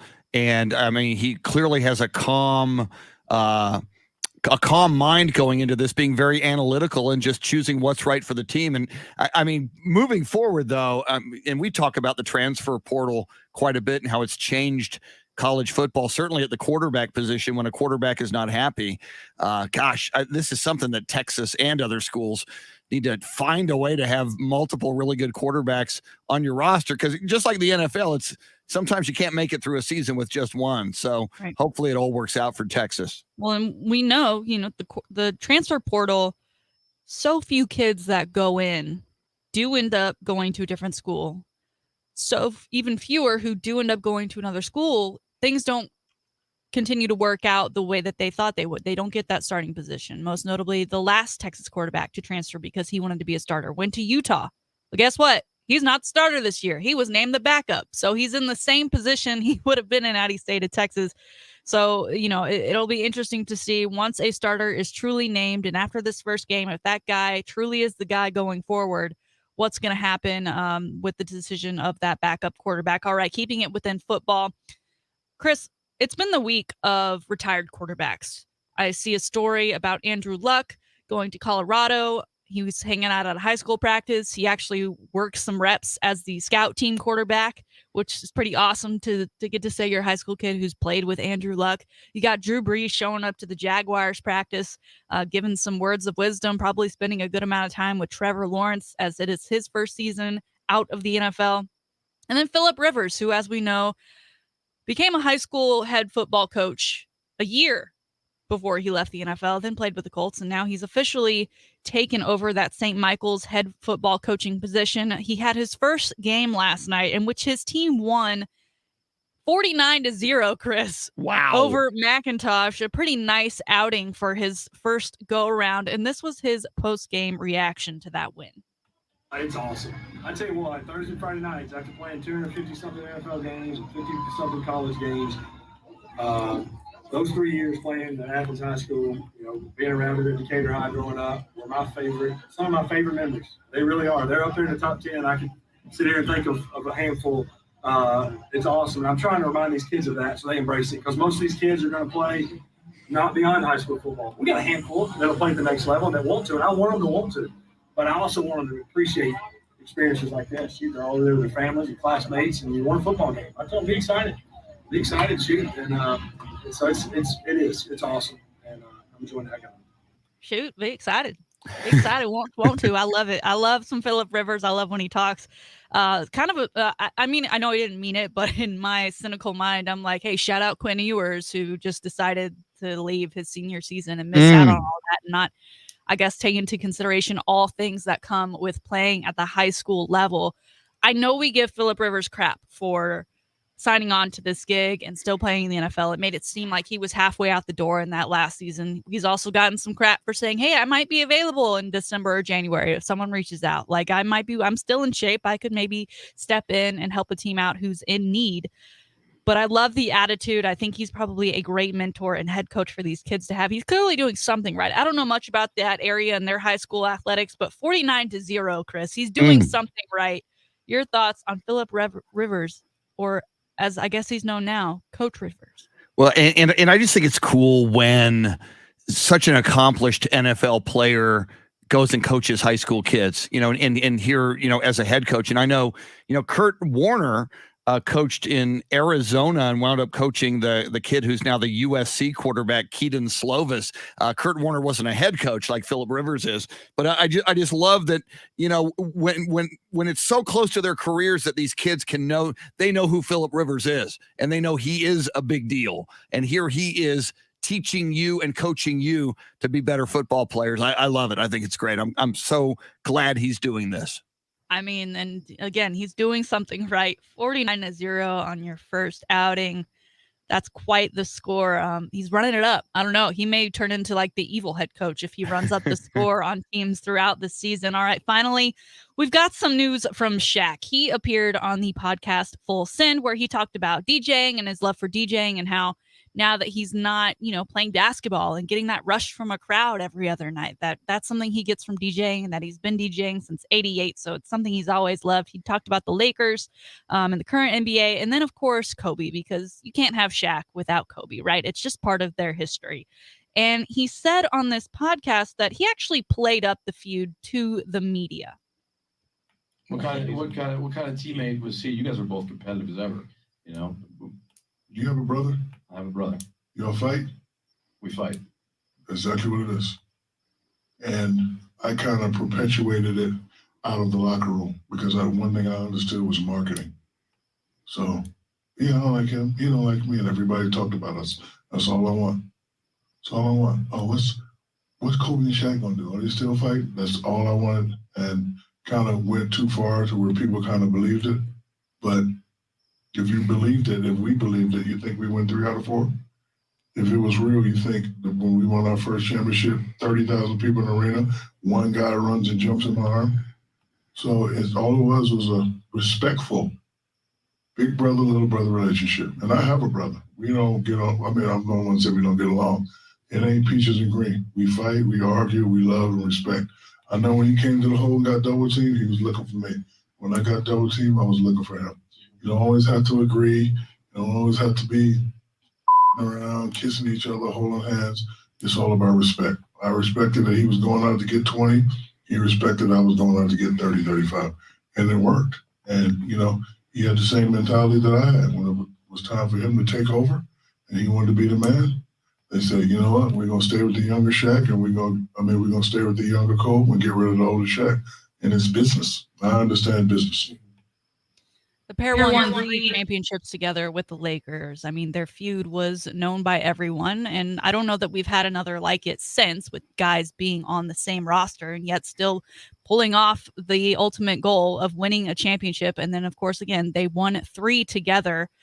How much of this do you believe that they was all mostly just played up to the media, because the two of them obviously, very well known for not only their playing style, but for their endorsements? I mean, Shaq is still everywhere all the time. I think they're still using his, what's the cream, for the cold cream that you put on your body, and he's wearing the Suns uniform, and it's so outdated, and yet they still use it all the time. I mean, I don't know if I think. Yeah, Icy Hot. Icy Hot. Yeah. I don't know if I believe this fully, that it was just played up more for the media, or if they really did have that tension, and then that was really why Shaq ended up going to the Heat. Your thoughts?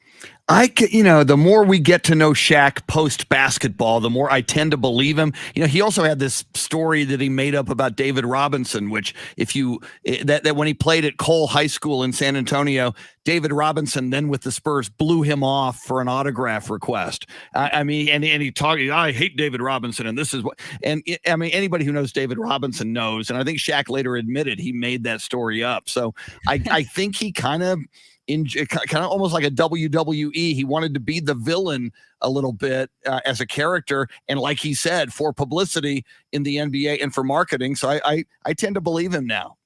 And now, obviously, he's I think far enough removed from playing the game himself that he's gained a little bit more perspective on why maybe he did certain things during that time when they were the stars of not only the team but the NBA. So I just find it interesting. I do love Shaq. We talk about him a lot. He does a lot of great things for a lot of great people, and I enjoy that he is so candid when he goes on these sort of things. There you have it, today's Salty Shakedown. Another fantastic Salty Shakedown to round out the week. And Shaq, the biggest thing I think and obviously does great things for people, and that's probably the biggest thing. But what I love now, that TNT panel, now that he's on it and has been for a number of years now, with Kenny the Jet Smith and Charles Barkley and Ernie Johnson, that is just so much fun. That is, doesn't matter who's playing in the NBA. If I see that panel, I'm in. Remote controls down. I am there to be entertained. And they do football? I wish they would. I wish someone might be even better. Wish somebody would give them a shot if they wanted it, and I think they would kick butt. Monday Night Football. Yeah. Do an alternative channel, like the Eli and Peyton. Yeah, or like the Nickelodeon thing. Yeah, give us another option. All right, coming up, we will debut our weekly football picks. Some prophecy coming. We look into the future, one day into the future. Should be a lot of fun. And Mark Vandermeer, the voice of the undefeated Houston Texans, coming up as well in the 8 o'clock hour on the Chris Duel Show.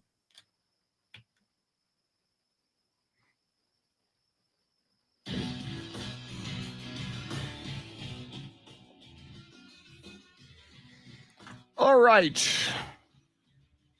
Okay, there's that. Is there information there?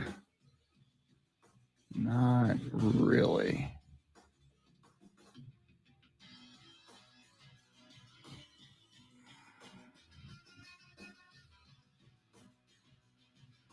We don't want that. Okay.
Welcome in, Warren Wheeler. Yeah, Dean Stone, you had the David Robinson issue as well.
Very cool, Sam, that your mom worked for 18 years at HEB. You guys got it in the family.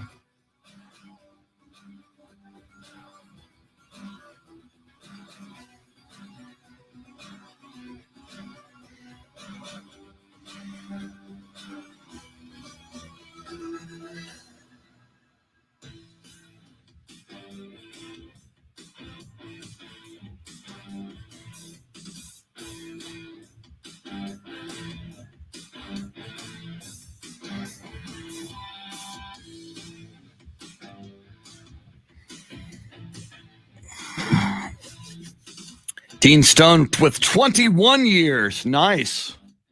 Do they give you something at 20? And at 25 years, do you get a cool pin? Do Do you get like a gold encrusted name tag with Vegas lights on it? You should do something. A gold watch.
Fred Robert Casares Jr.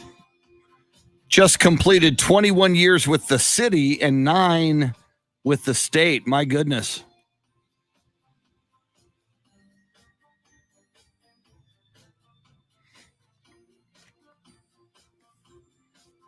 Just get a pin after you go 20 years.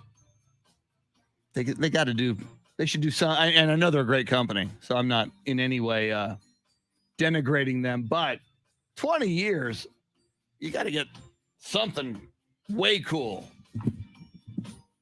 A gold HEB watch.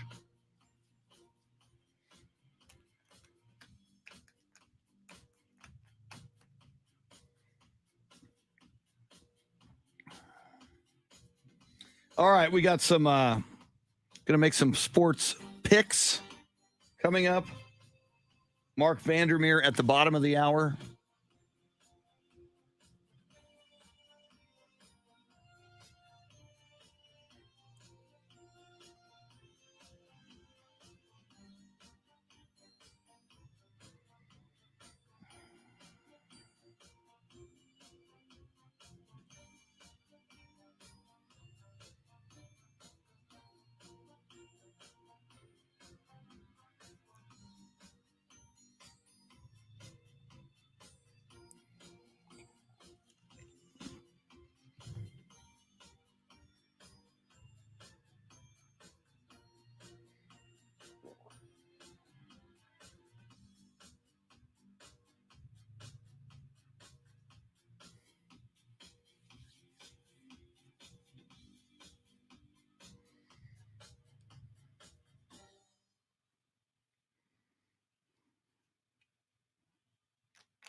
Here we go.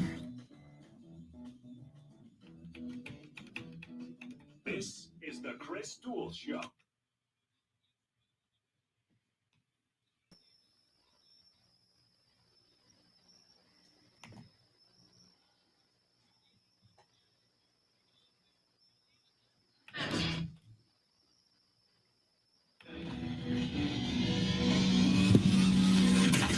Now, Chris Duel. Oh, my goodness. A football weekend is upon us. Coach A, Paul Alexander, used the term appetizer or appetizers, but it's still going to be a whole heck of a lot of fun. A lot of high school football last night and tonight across the great state of Texas. Then a bunch of college, not a bunch, a little bit of college football to watch, but certainly something to keep you occupied as 12 noon tomorrow on Fox. It is Nebraska at Illinois, 2:30 on the four-letter network. Hawaii is at UCLA. You've also got UConn at Fresno State, Texas El Paso, UTEP at New Mexico State. Coming up in a moment, Shannon and I will do our first weekend Big Three football picks for you coming up. We'll each pick 3 games. Pick against the spread. We'll see how we do. You can tweet at us or call us, however you'd like. If you want to contest us or pick against us, that would be fun as well, because we'll post them for you. So we'll see how you do, and you could maybe have bragging rights. Coming up just after the bottom of the hour, we'll talk about the undefeated Houston Texans. They will play the team the Cowboys will open the regular season against, the Super Bowl defending champion Tampa Bay Buccaneers. That'll be 7 o'clock tomorrow night. So that's part of your big football weekend. Texans, Buccaneers. Texans, as we've discussed, have not yet lost in the preseason. Good for them.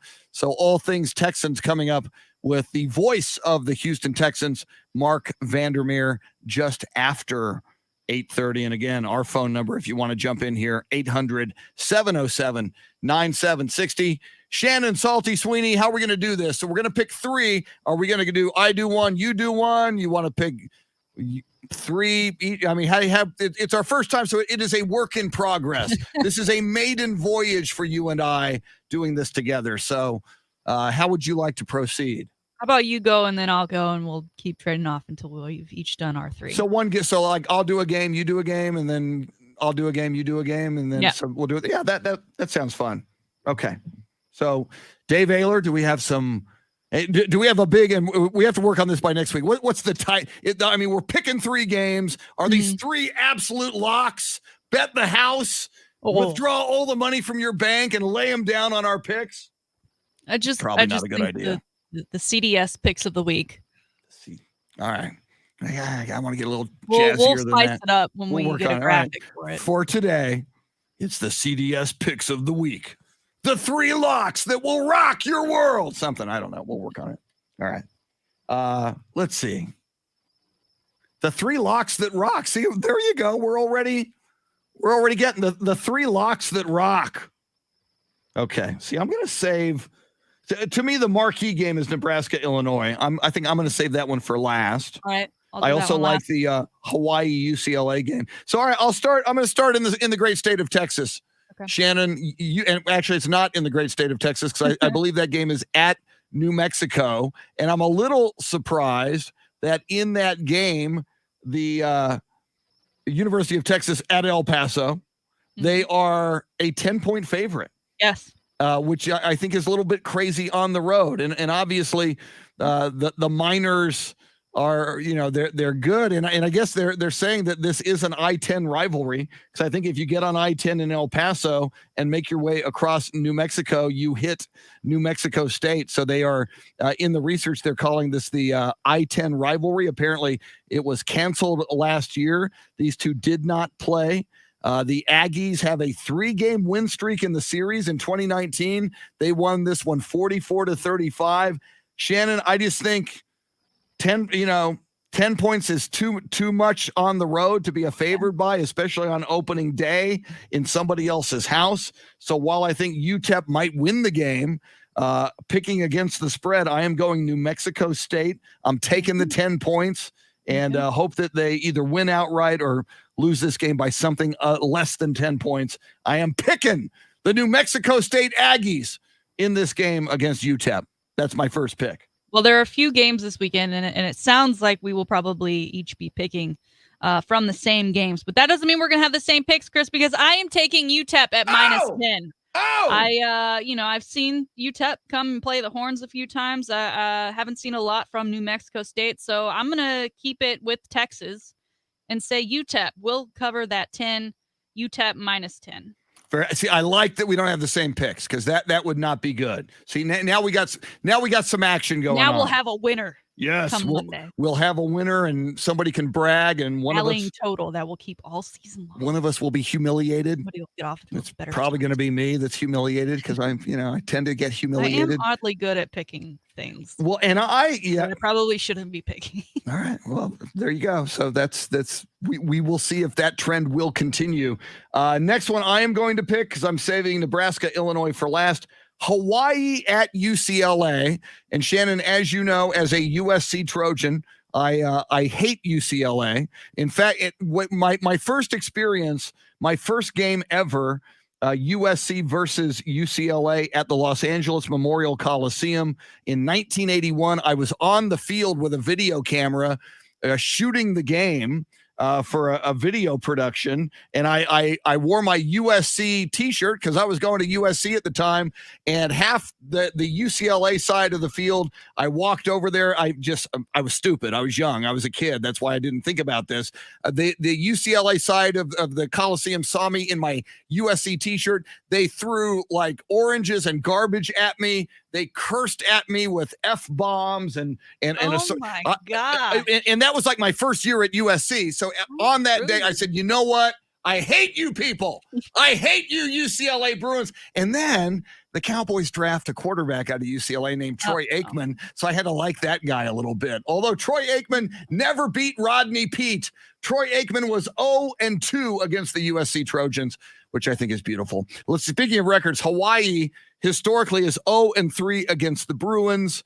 But I still think Chip Kelly has not yet established himself as a good head coach for the Bruins. I think 17.5 points is insane. Even in their house in the Rose Bowl, Hawaii is often a high-powered offense traditionally.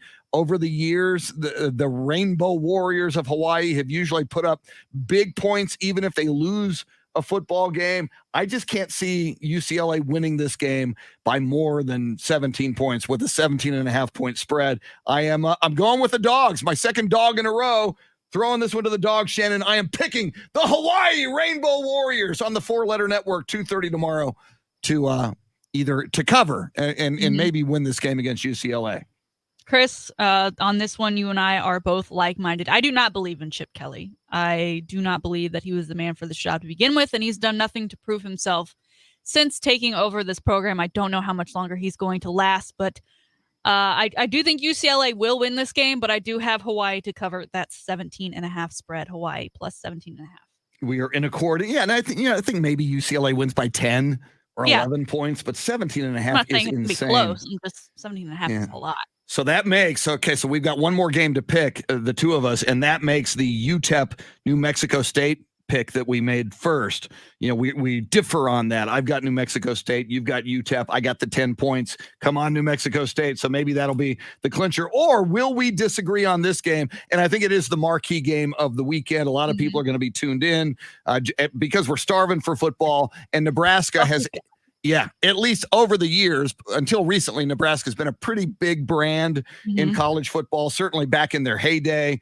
And again, as I keep bringing up, this is kind of a fun game for those of us who are UTSA football fans, of which I am, because I know that our guest on Monday, UTSA head football coach Jeff Traylor, who's going to join us at 8:35 on Monday, will be all over this game, and I'm sure he'll be telling us a few things that he's seen. Now, you have brought up in this matchup, Nebraska at Illinois, that Scott Frost, the head coach of the Nebraska Cornhuskers, kind of under the gun a little bit. He was 3-5 for Nebraska in the abbreviated 2020 campaign. All time, Nebraska leads this series 13-4-1. I always find that a kind of a ridiculous statistic because that was then, and those are different kids, and those were different times. So we can't really factor that into this. Nebraska's got a quarterback named Adrian Martinez that they think could be pretty good. Last fall with him at quarterback, they scored about 23.1 points per game, which is not a lot of points when you're going to be a 6.5 point favorite. And again, on the road against Illinois, Shannon, I think opening day, there's still a lot of unknowns. You cite Scott Frost and the controversy surrounding him. So I for the third straight pick, I'm going all underdogs in my picks. I am going Illinois. I'll take the 6.5. I think Illinois maybe wins it outright, but I think if they lose, maybe they lose by 3 or 4 to a Nebraska team that I think is not all that. My pick is Illinois. Well, it sounds like a good game if we're going to take the underdog to maybe win or at least make it close. Chris, for the reasons you mentioned with Scott Frost, because it is a do it or lose it year for him. And I think he's going to do it and do it big in this opening game. I think he's got to right a lot of wrongs. He's got to get on the good side of all things Nebraska fans, Nebraska upper brass, as he's currently under investigation for holding unauthorized practices. I think Nebraska, not that they're going to win handedly, but I do think they will cover the 6.5. I'm taking Nebraska in this one. Nice. So we differ again. We differ on two of these picks. And by the way, in the future, when we have a big college football slate, yep. We will have the option to pick whatever 3 games so we may not be picking identical games. So we'll be comparing records and success level. But I do like, once again, Shannon, for the second time this weekend, you and I differ. You have Nebraska and I have Illinois in that game. And earlier I have New Mexico State and you've got UTEP. So there is a chance, Shannon, if we split those differing games, because we both are in accord on Hawaii versus UCLA with that 17.5 point spread, there's a chance you and I could be in a tie at the end of this weekend. Now, we do have some games, I believe, that start Thursday of next week instead of Friday. So on Thursday, if I'm feeling any of those games, I'm going to go ahead and call my shot as one of my 3 picks. I want to call it ahead of time to make sure we have it on the record. But I don't know yet. The lines are not out for the next weekend games. We're going to wait till they're a little closer. But week 1 or week 0. Sorry, here we go. I'm so excited. I'm just so excited to be able to tomorrow at noon. And you mentioned college football game day, just even at 11 a.m., turn on the TV and see a football panel talking about college football and talking about the matchups and everything college football. It is the way God intended Saturdays to be experienced with college football available to you on your television. So this will be a lot of fun. And as I mentioned, I'm definitely tuning in at noon, Nebraska, Illinois, a lot of things to watch. There'll be a lot of fun, a little extra juice on that one now for us because we differ on who we picked in it. And again, at 2:30 from the Rose Bowl in Pasadena, California, where Vince Young once tore my heart out and I would have to hear about it for the rest of my life from you Texas Longhorn people. I'm tuning in for the hatred, my deep-seated hatred of UCLA. And I will, in more ways than one, both you and I pick in Hawaii, and I hope Hawaii wins. I want Chip Kelly humiliated. I don't want him ever successful. In fact, I kind of like the guy he replaced, Rick Neuheisel. I met Rick Neuheisel, back in the day when I was at USC and he was at UCLA. I like Rick Neuheisel. So, he was blown out and they brought in Chip Kelly. So I just want Chip Kelly to lose badly and lose to a team and lose outright as a 17.5 point favorite. I would love that. His Eagle ties. I've never been a fan of Chip Kelly. And he apparently, you were talking about Urban Meyer and kind of his authoritarian tactics now as head coach of the Jacksonville Jaguars. I had heard that about, when he went to the Eagles, when he was at Oregon and was hugely successful before he came to the NFL. I had heard that with the Eagles, he kind of tried to rule with an iron fist, and that Eagles players were, again, just like you said about the Jaguars, hey, we're professionals, we're men, we make a lot of money, we got salaries, we got wives and kids, we don't need to be treated like we're an 18-year-old in college. And apparently Chip Kelly is kind of like that. So he's not necessarily even a good dude from what I hear. It's interesting that, when these coaching hires happen from one level to the next, obviously you're getting hired because you're a good coach, but that doesn't mean the mechanisms you used from one are going to translate to the other, because they are different league and different circumstances. There's a different level of motivation that goes into these kids. Like your top players, they're getting paid more than you are.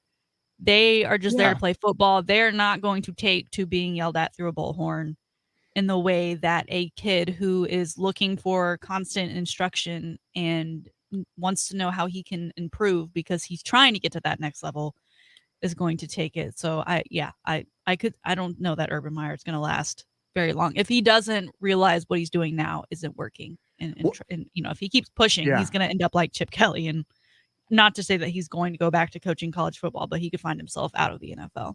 Well, and it's interesting, and you brought that up with Paul Alexander in the 7:00 hour, and Coach A compared the tactics of an Urban Meyer maybe to those of a Jimmy Johnson. And I even think, and granted, Jimmy Johnson was a kind of a tyrant, and I had heard amazing stories that, if they lose a road game, on the plane flight back to Dallas, he would go up and down the aisle, like finger in the face of players, berating them. Sometimes players would get cut if they, to make a statement. I remember there was once a backup running back who was on special teams who fumbled an opening kickoff, I think against the Bears, and he was cut at the end of that game by Jimmy Johnson. I even think, though, even though it wasn't that long ago, on a certain level, it kind of was in the early 90s. But yeah. I think even then, though, I think players, even from the Troy Aikman, Emmitt Smith, Michael Irvin era, have changed. I think via social media and different things that have changed with the NFL Players Association, they've gotten more rights, and there are more restrictions on what coaches and franchises can do with NFL players. I'm not so sure a Jimmy Johnson, as much as I love him, and I thank God for him and for those 3 Super Bowls in 4 years that he's responsible for, even though he was only there for the first 2. I don't know that Jimmy Johnson behaving that way would work with players in 2021 in the NFL. I think there might be a revolt, or I think they might turn on him, and I think they might not come around and win the way they did with the Cowboys in the Johnson era. Yeah, the NFL is certainly not the NBA, and how much that league is driven by players, but players clearly have so much more of a say and a presence. And some of that does have to do with that rising cap and those rising salaries and, quarterbacks having it all in the palm of their hands because they are that important to a team, and they are, a huge part of their cap space. And, we're talking about preseason, and do you play him? Do you not play him? The Bucs are playing their entire starting lineup, Bruce Arians says, for the entire first half against the Texans. And the Cowboys, we're talking about them, they're choosing not to play Dak because of the contract he just signed and the possibility of injury. So I agree. I don't think it flies in today, or if it is happening, it's certainly heard about. That's not something that would easily be kept under look. I mean, I think there'd be players videoing it to show off what's happening and to get that coach taken care of or handled in some form, i.e. fired. In this day and age. I'm looking on Facebook Live. Luisa Alanis, who is a regular, joins us regularly on the live video feed, says, I was talking about my hatred for UCLA. And so I'm going to be reveling in the hatred watching that game against Hawaii tomorrow at 2:30. But Luisa says, when we went to the Texas USC game, the UCLA fans were all rooting for us as we walked with our Longhorn shirts all over the place, including sports bars. Yeah, Louisa, I get that. I mean, you think about the way Texas Longhorns and Texas Aggies often don't like each other and often don't pull for each other. UCLA and USC, 11 miles apart. I mean, nowhere else in college football, Division I, are there 2 programs 11 miles apart, that close together, that have had such a tradition together and such a rivalry together. So it's the West Coast version of Ohio State versus Michigan, of Texas versus Texas A&M when it was a big deal. It's a rivalry game, and they do not like each other. So yeah, there's that. Coming up, Mark Vandermeer.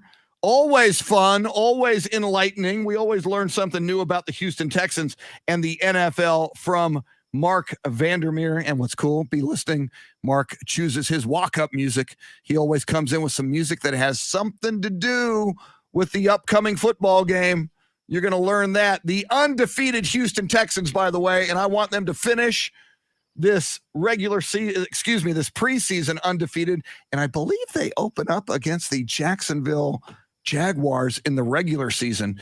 They could be going for 5 in a row to open up the regular season. We'll talk about those prospects with Mark Vandermeer coming up. She's Shannon Salty Sweeney, Dave Ayler making the whole show go. Thanks for hanging out with us. We're with you till 9 on the Chris Duel Show.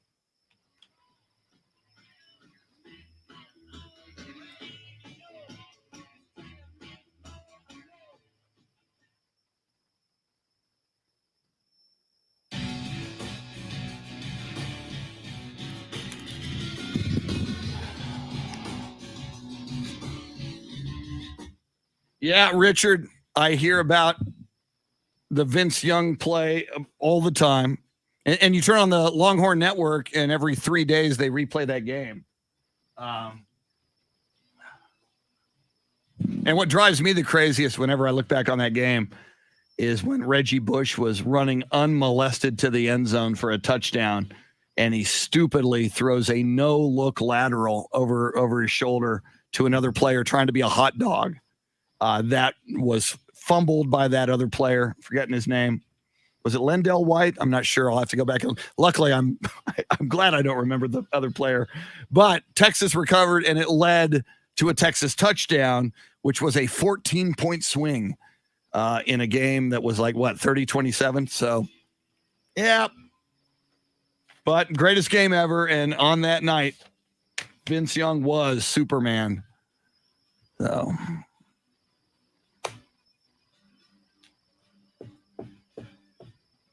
Mark Vandermeer next. He's outstanding.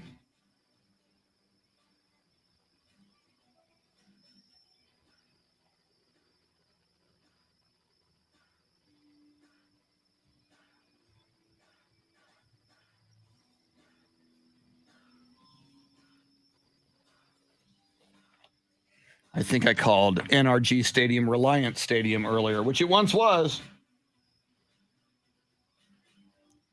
I was listening to the Dan Patrick show earlier this week, and they were like going around just naming the NFL team. Can you name their stadium? So when I was a kid, it was, Texas Stadium, Veterans Stadium, the LA Coliseum, the Superdome. Now with all these corporate names, and they often change.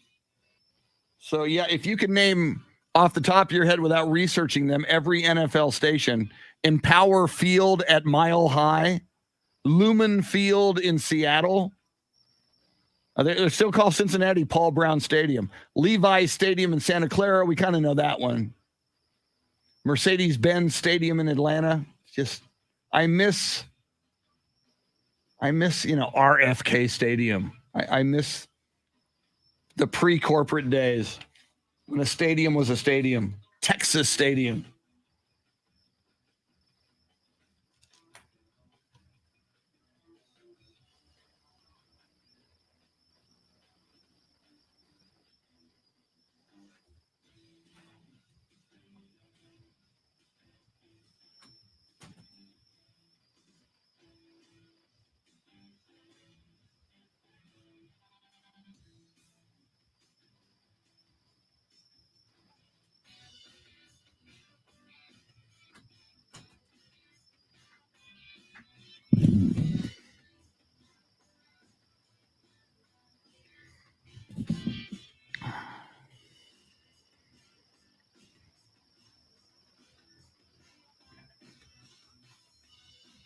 Chuck on Twitch coming in with the UNC versus Virginia Tech question.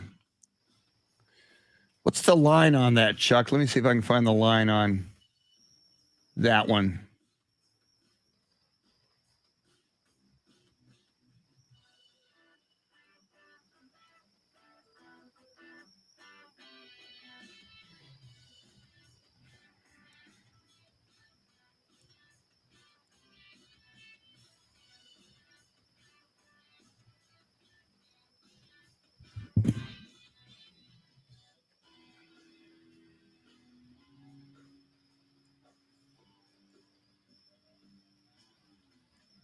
That's weird, this site that I'm looking at.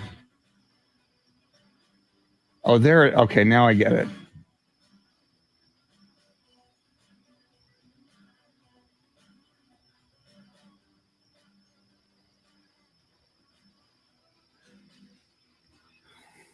See, North Carolina currently a 6.5-point favorite at Virginia Tech.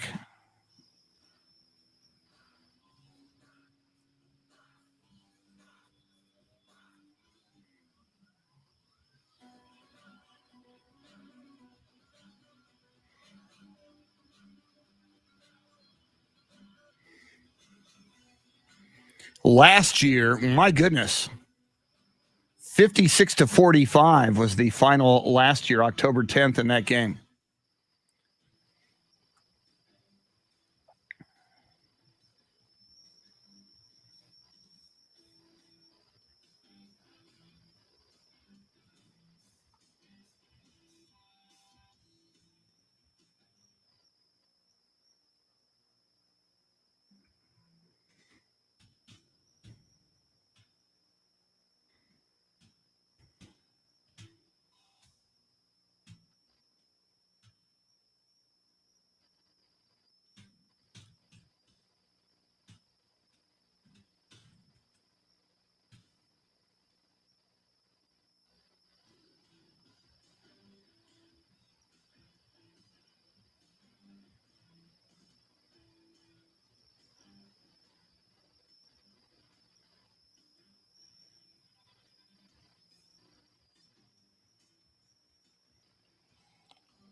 Yeah, that's as Shannon says, Chuck or Chunk, Chunk, Chunk Norris.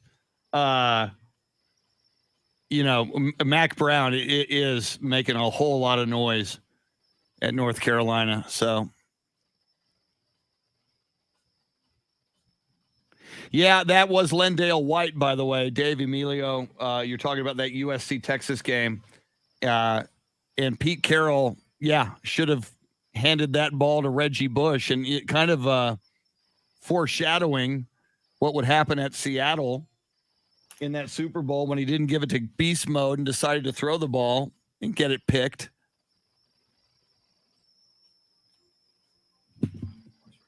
Okay, super.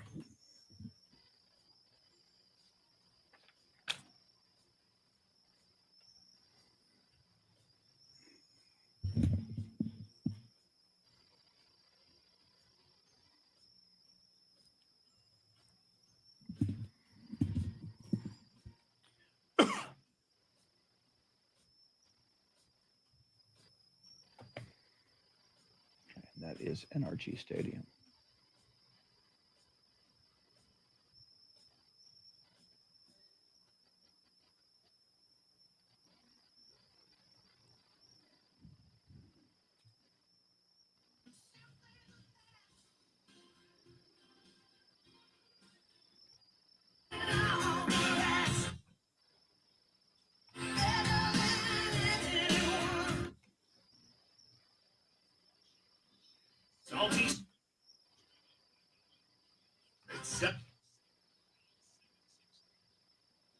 Simply the Best by Tina Turner, as requested by the great Mark Vandermeer, the voice of the undefeated Houston Texans, who will try to complete an undefeated run through the preseason on Saturday night against the defending Super Bowl champion Tampa Bay Buccaneers. Mark Vandermeer, part of what we love bringing you on the radio with us is you come in with some walk-up music, and it always has something to do with the big football game. Yeah, I mean, that's really for you, Chris. The best. Kidding about that. I'm kidding about the music being for that. It's for Tom Brady because he is the best ever, the all-time greatest, and there's no argument, there's no debate, there's nothing anybody can say. Remember when it was, is Brady better than Manning? Is Manning better than Brady? And then he sort of put that to rest. And, people talk about Aaron Rodgers. Look, Aaron Rodgers is awesome. Like, none of these other guys you compare Brady to are bad. They're not bad at all, but they're not Tom Brady. The guy's unbelievable. He's the greatest professional sports athlete in history, maybe. And maybe that's debatable, too, with Jordan and Bill Russell. And I don't know if you want to throw LeBron in there. But in football, there's nobody better. And he might not be the greatest athlete that ever played the game, but he's the best player. And he executes. And he's got 7 Super Bowl wins. It's ridiculous, Chris. I mean, just think about this guy. He's been to 10 Super Bowls. 10! And won 7 of them. It's crazy, but here he is playing in a preseason game at NRG Stadium tomorrow night. Second time ever we've seen him in the preseason, and I think it's good work for this team, which somebody joked to us, if you had preseason playoffs, ... Yeah, right. Okay. It is the preseason, but it's all you got, and here we go. It's another step they need to take tomorrow night. Well, and as I mentioned to you last week, Mark, I distinctly remember in the 70s when Tom Landry, then head coach of the Cowboys, said, we try to win in preseason because, winning in the preseason helps to create a winning attitude. And I know it is just preseason, but in a weird way, Mark, with all of the changes, personnel changes and head coaching change for the Houston Texans, I got to believe getting these W's, if nothing other than psychologically, has to help this Texans football team. Yeah, I think it's good when you come out at the end, and I don't know if we talked about this last week, but even in the sportscasts, for the fan base, what do the sports media people say? Texans won or Texans lost, right? Whether it's a preseason game or not. So to say you win is a good thing. Now, we always say this in the regular season even, you can't ignore in victory what you wouldn't in defeat. And it's especially true, obviously, in a preseason game where you go into layers of the depth chart. And we're always wondering what would have happened had the starters stayed in, had the Cowboys played Dak Prescott, had the Texans played their starters on the offensive line or more of them as they're projected to be anyway. I thought that game the Cowboys did pretty well, actually. I mean, the first series for Dallas, strip sack, Texans score, bang, 7-0. That was awesome. But Dallas settled down. They had a couple of nice drives with Cooper Rush, and I thought that was a pretty good showing by them. But the Texans really got it going in the turnover train. They got that rolling as the game went on. I mean, I know they had the initial strip sack, but when you get 4 more, they have 7 takeaways, Chris, in 2 preseason games. Now, it's preseason again. 7 takeaways in 2 games. They had 9 all of last regular season. Wow. This kind of thing keeps up for them, this kind of turnover ethic, if you will, this takeaway thing. That's obviously going to help because they need all the help they can get. And I just think that you're seeing the seedlings of something that could be really productive here for them come regular season. We'll see how it goes. With this being the final preseason game, although it doesn't matter to a lot of people, there are still people who, shockingly, I think, bet on these games, even though you kind of don't know who you're going to get on the field. And currently the Bucs favored at -4. I have to believe that's because Bruce Arians said that they are going to be playing their starters for the first half of this game, which means the Texans will get a good look at Tom Brady. So with that being said, the Texans are currently undefeated in preseason. We talk about how, no, those wins don't necessarily matter, but they are great psychologically. So, what do you think their chances are against a Bucs team that is going to be playing their starters all through the first half? So much of it, Shannon, depends on if they can run the football. They ran it well in the first game with 170 yards, and then last week they were below 90, and they were really upset about that. The staff was. They really need to do better in that department. Now, again, you have some linemen out, but everybody's got people out. You just want them to go top to bottom through that depth chart, that you're running the football well, you're run blocking well, and they couldn't get the ground game cranked up. They were 0 for 10 in third down. That was unacceptable. The reason why they won last week is because they did turn the ball over. They didn't take it away. Lonnie Johnson had a pick 6. I mean, when you get a pick 6 in a game, your chances of winning are something like, I don't know the odds, maybe you guys know it better than me, but it's over 80% when you get 1 pick 6 in a game, because that's a score you weren't counting on. Not only did you get a turnover, you didn't get a good spot. You got a touchdown out of the deal, which is awesome. So I think as far as their chances go, I mean, that line sounds about right to me. If you were playing full strength all throughout, I mean, the Bucs are the defending Super Bowl champs. They bring back 22 starters, which is crazy. I've never heard of anything like that before. And for the Texans to hang with them, I think would show something. But they're going to have to not only hang, I think they're going to have to run the ball well, not turn it over, which they didn't do last week. That was good. They didn't turn the ball over. Another reason why they were able to win despite not getting the offensive production they wanted. And I want to see more success on third down. Tyrod Taylor has only thrown the ball 9 times in the preseason. Now, Davis Mills has thrown it 38 times. Tyrod Taylor needs to play more. If he's going to be the starter, which he is, he's going to have to play more, get more reps here with this first unit and execute. So we're all looking forward to seeing that happen. And, Mark, and we're speaking with the voice of the Houston Texans, Mark Vandermeer. You opened up talking about Tom Brady. We played Simply the Best by Tina Turner. I mean, you clearly, and you walked us through the numbers. You've got an appreciation for Tom Brady. When you're a broadcaster, I mean, do you get, when you're calling a game and Tom Brady is on the field going against the Houston Texans, do you get a little extra juice? Is there a part of you that, in addition to being a professional and extremely good at do you get a little extra jacked up going, oh my God, that's Tom Brady out there? Now, being the voice of a team, which is what I've always wanted to be, right? I just love being the voice of a team. A lot of guys want to be these national guys, which is fine, whatever floats your boat. But I love being the voice of a team where you have villains and you have your guys.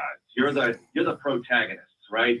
And Brady, forever, when we faced him in New England, he's terrifying. So I'm calling the game and I'm terrified of him. It's third down and 6. Oh no, what's he going to do? You're just worried about him and his ability to execute in clutch or any situation. And Peyton Manning was another one of those guys. We've seen many over the years. And I hated Tom Brady. Look, I respected him, always respect him. But with the Patriots, I hate them like poison, right? I want them to go down. Brady went to the NFC. What happened last year was an interesting dynamic for me, and I think maybe a lot of fans felt it. Now, all of a sudden, he's in the NFC. Now, I know the Cowboys are in the NFC, so maybe Cowboy fans listening can't relate to this. But now he's in the NFC. I don't have to worry about him, really. And I'm kind of rooting for him. He's the old guy now. Let the old guy win another Super Bowl. Once my team's out of it, maybe Brady. So it was kind of weird sort of looking at Brady in a different light last year, now that he was with Tampa. But believe me, tomorrow night, it's preseason. I don't want to see people get hurt, but I want to see the Texans do extremely well against him. This is interesting. I want to stay on this train here because the Texans will open up the regular season against the Jacksonville Jaguars. And although they have their own issues that they're trying to work through, Trevor Lawrence has already been dubbed like the next Tom Brady, the next guy, and you are getting him game one. So are you going to keep it in your mind, whatever happens, like you were there for the first one, if he ends up being what everyone says he's going to be, this great quarterback who will win many Super Bowls in his career, or even if he ends up being a dud, you can say that you were there. Are you looking forward to that one? Yeah, I look forward to all of them, but you're absolutely right, Shannon. That moment is big because who knows what kind of career he's going to have. When the Colts got Andrew Luck, and look, I despise the Colts, right? Respect them, and I know a lot of people work there, and I like them, but I despise them in a healthy sports sense. When they got Andrew Luck, I thought, what luck, for lack of a better word, that they go 2-14. They happen to get the number 1 overall pick the year that Andrew Luck is available, a once-in-a-lifetime prospect. Now, obviously, it didn't play out the way I feared it would. He didn't play as long as Manning. They didn't win any Super Bowls. He went to an AFC Championship game early on, but that was it for Andrew Luck. And the Texans swept Andrew Luck with Brock Osweiler playing quarterback in 2016. So it wasn't like the Manning years. With Trevor Lawrence, yes, you're right. This is a big moment. We don't know what kind of career he's going to have, but I hit the brakes a little bit on anointing people because, look, I've seen Jameis Winston, Marcus Mariota go 1-2, and look, they are not with their original teams. Maybe it works out great for Winston. You look at Jared Goff, they have to go to different teams. It doesn't always work out for these number 1 overall picks where, oh my gosh, he's a can't miss. He's a number 1 guy. We've seen it time and time again. I'm not saying it's going to happen with Lawrence. I mean, he looks terrific or whatever, but the preseason not going great so far for them, and we'll see how it plays out. I think, this year could be a challenge, but was a challenge for Manning too. He threw up a zillion picks his rookie year, and then he turned into Peyton Manning. So we'll see how it goes. But yeah, I'm excited about that. And Mark, in addition to being the voice of the Houston Texans, you do a lot of sports talk radio in the city of Houston. Are Texans fans and are Houston sports fans, that is kind of a big deal to have, Sunshine, Trevor Lawrence coming on opening day to NRG Stadium. Do you think that's going to sell more tickets? Is he going to sell tickets to that game? Is that going to put more butts in seats for the opener, do you think? Well, I think if it was just, same old Jacksonville, if say Doug Marrone was coaching and you had, Gardner Minshew, although I like Gardner Minshew's character, he's a colorful character, but, one of those guys playing for Jacksonville versus that, absolutely. I think there is buzz, and it's opening day. It doesn't matter who you play. But, yeah, there's extra buzz with Lawrence and Urban Meyer for sure.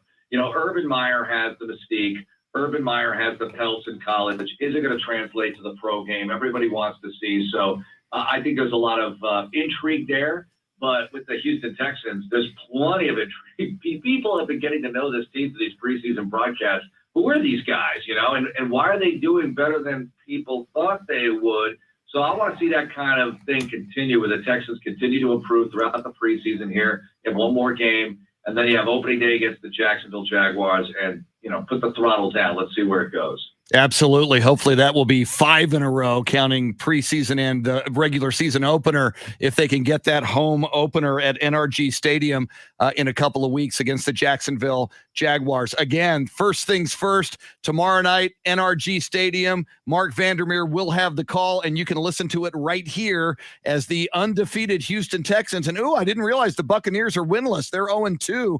I'm looking at that on my screen right now. So the undefeated Houston Texans trying to finish out the preseason with another win and be undefeated. As Shannon mentioned, Tom Brady and that first team offense going to play in the first half. Mark, we will be listing 7:00, by the way, kickoff on Saturday night, pregame before that. Mark, always fun, man. Have a great call on Saturday night. Go Texans, and we'll talk again next week. Thanks, Chris. Thanks, Shannon. Talk to you later. All right. Thanks so much. Mark Vandermeer, the voice of the Houston Texans. He is on Twitter at Texans Radio, and I hope they keep a good thing going. And Shannon, I don't want to pull for any ill will against the against the Tech. You can say it. Okay, Cowboys. If that first team offense is playing and defense, the first half against the Texans, I don't want anybody getting hurt for the Buccaneers. But wouldn't it be nice if the Texans kind of wore them out a little bit? Hey, I was thinking the same thing. I'm curious if after, the Texans and Cowboys played each other last week, if after the game they met and said, hey, we're playing your first week opponent, you're playing ours. We say we rough a couple people up just a little bit. Just a little bit. Just help each other out. Help me help you.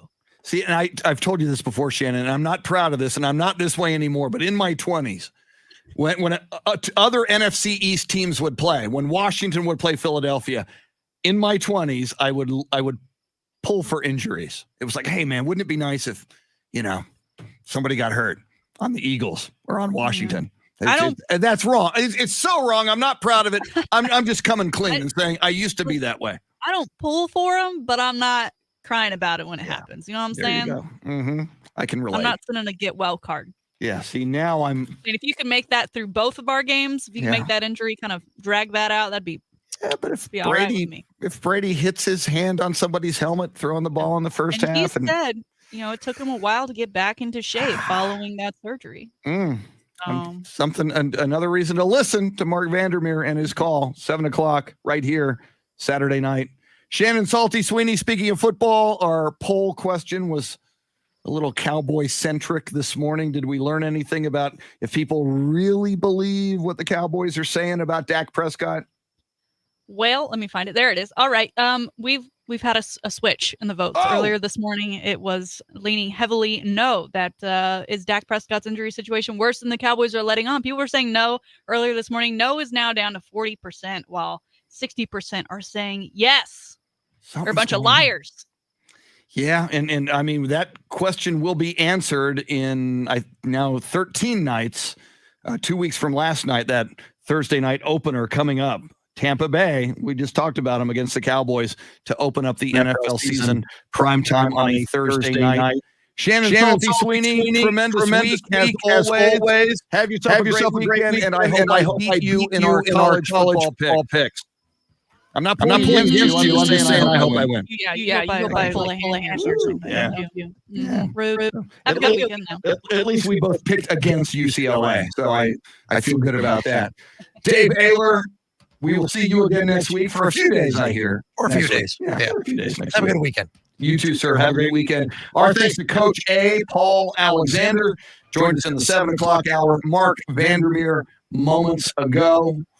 And I understand somebody told me that UTSA takes on the great Texas volleyball team, I believe #1 in the nation in ladies volleyball this weekend. I just got a email from Texas about gear. So watch for that as well. We'll talk about that on Monday. Adios, amigos. Have a great weekend. Woo! Thanks, y'all. See you later.